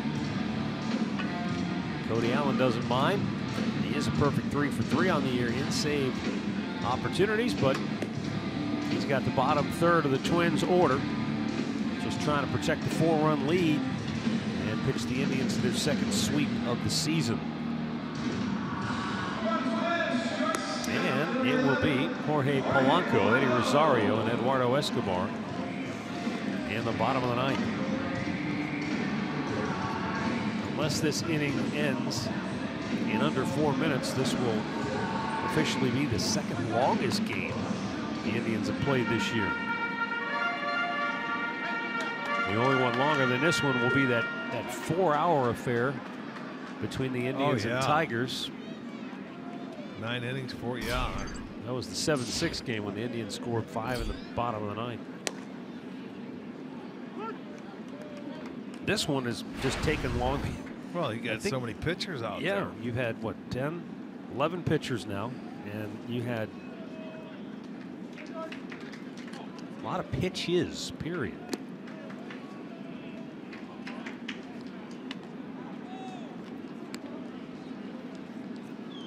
Both Bauer and Santana each chucked over 100 today, and then, you know, you add up all the pitches that the relief guys throw. And yep.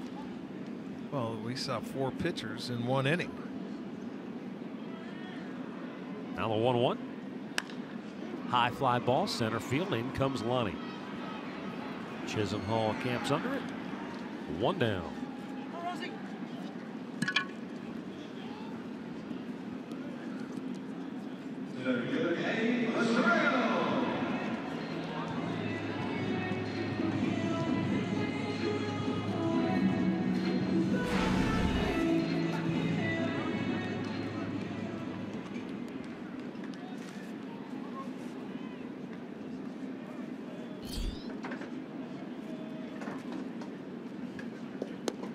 Breaking ball and a good one. Rosario takes it for a strike. He's 1 for 3 today. He reached, when he did it, just threw his bat at a pitch from Boone Logan and slowly chopped it by the mound, reaching for an infield hit. And he cuts and misses at a nasty breaking ball from Allen. It's 0-2.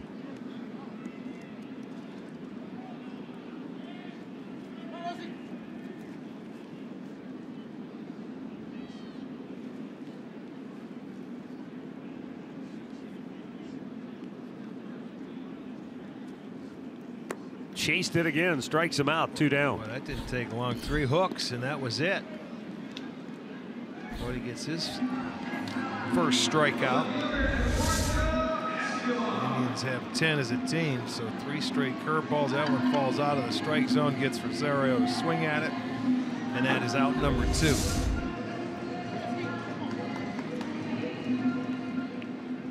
And here is Eduardo Escobar with 2 down. And the 9th, Corey Kluber set to pitch the series opener in Chicago tomorrow night. We'll have it for you right here on Sports Time Ohio, 8 o'clock Eastern Time. Kluber and Quintana.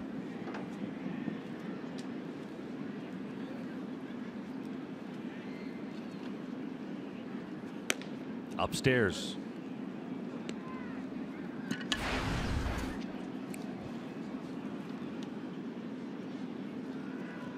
The White Sox, are they off today? They are.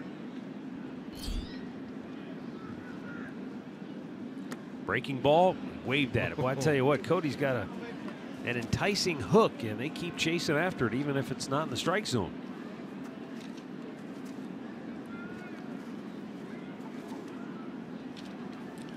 Now, White Sox not playing today, so they'll be waiting the Tribe's arrival. Now the 1-2 pitch in the dirt. Escobar finally says, I'm not going to do it. I'm not going to do it. Well, Cody had to try and tease him there. Why not? Let's see if he will swing at it.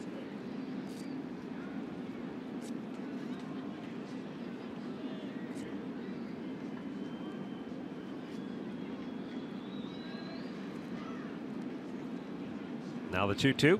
Fastball. Got him looking, and that's the ball game. So the Indians come to town and sweep the Twins. The final today, the Indians 6 and the Twins 2. Tribe has now won 3 in a row and 4 out of 5 to go to 8-7 on the year. And they're now in a first place tie with the Tigers atop the Central Division standings. Minnesota has now dropped 4 in a row as they slip below 500 at 7-8 on the year. Trevor Bauer gets the win. It'll be his first. And he's now 1-2 on the year. The loss will go to Tyler Duffy of the Minnesota Twins. And for Duffy, that's his first loss. He's 0-1 on the year. Take care of business. You know, I go back to what Tito told me when the series began. He said, I think this is a good challenge for us. Come to Minnesota where it's not easy. And these games weren't easy. At least 2 of the 3 were not easy. You're right. But they found ways to win. They Well, especially maybe get yourself today. on a little bit of a roll now. When you think about it, Santana was matched up. He was in line for the win, you know, after he went his 6 innings. And they came out there in the 7th inning. They were able to put 3 on the board, but They ended up walking a couple of guys in, and the Indians just keep battling and battling, and they turn you over. And, you know, they ended up with 11 hits. They added late. They scored 2 more in the 9th. It's a 6-2 game, and you think, oh, it was no big deal, but it was a much closer game. And Trevor Bauer did a nice job battling his way. I'll tell you, when he gave up the 2 runs in the 4th, you know, in his first 2 starts, he was susceptible to the big inning, but he settled down. And after that crazy balk that he had, he came right back. He was able to get out and minimize that damage. He only left 2 runs. And I'll tell you what, when you can keep your team in it that can score some runs, you're going to have a pretty good chance to win the ball game. And he did just that today, because he went out in the 7th inning and got the 1 out. So he ended up going 6 1/3. So good for Trevor. He got his win, and the Indians continue their win streak, and they come back and they win 3 here in Minnesota. So that's 10 out of the last 11 they've beaten the Twins. Yeah, a good start to the road trip.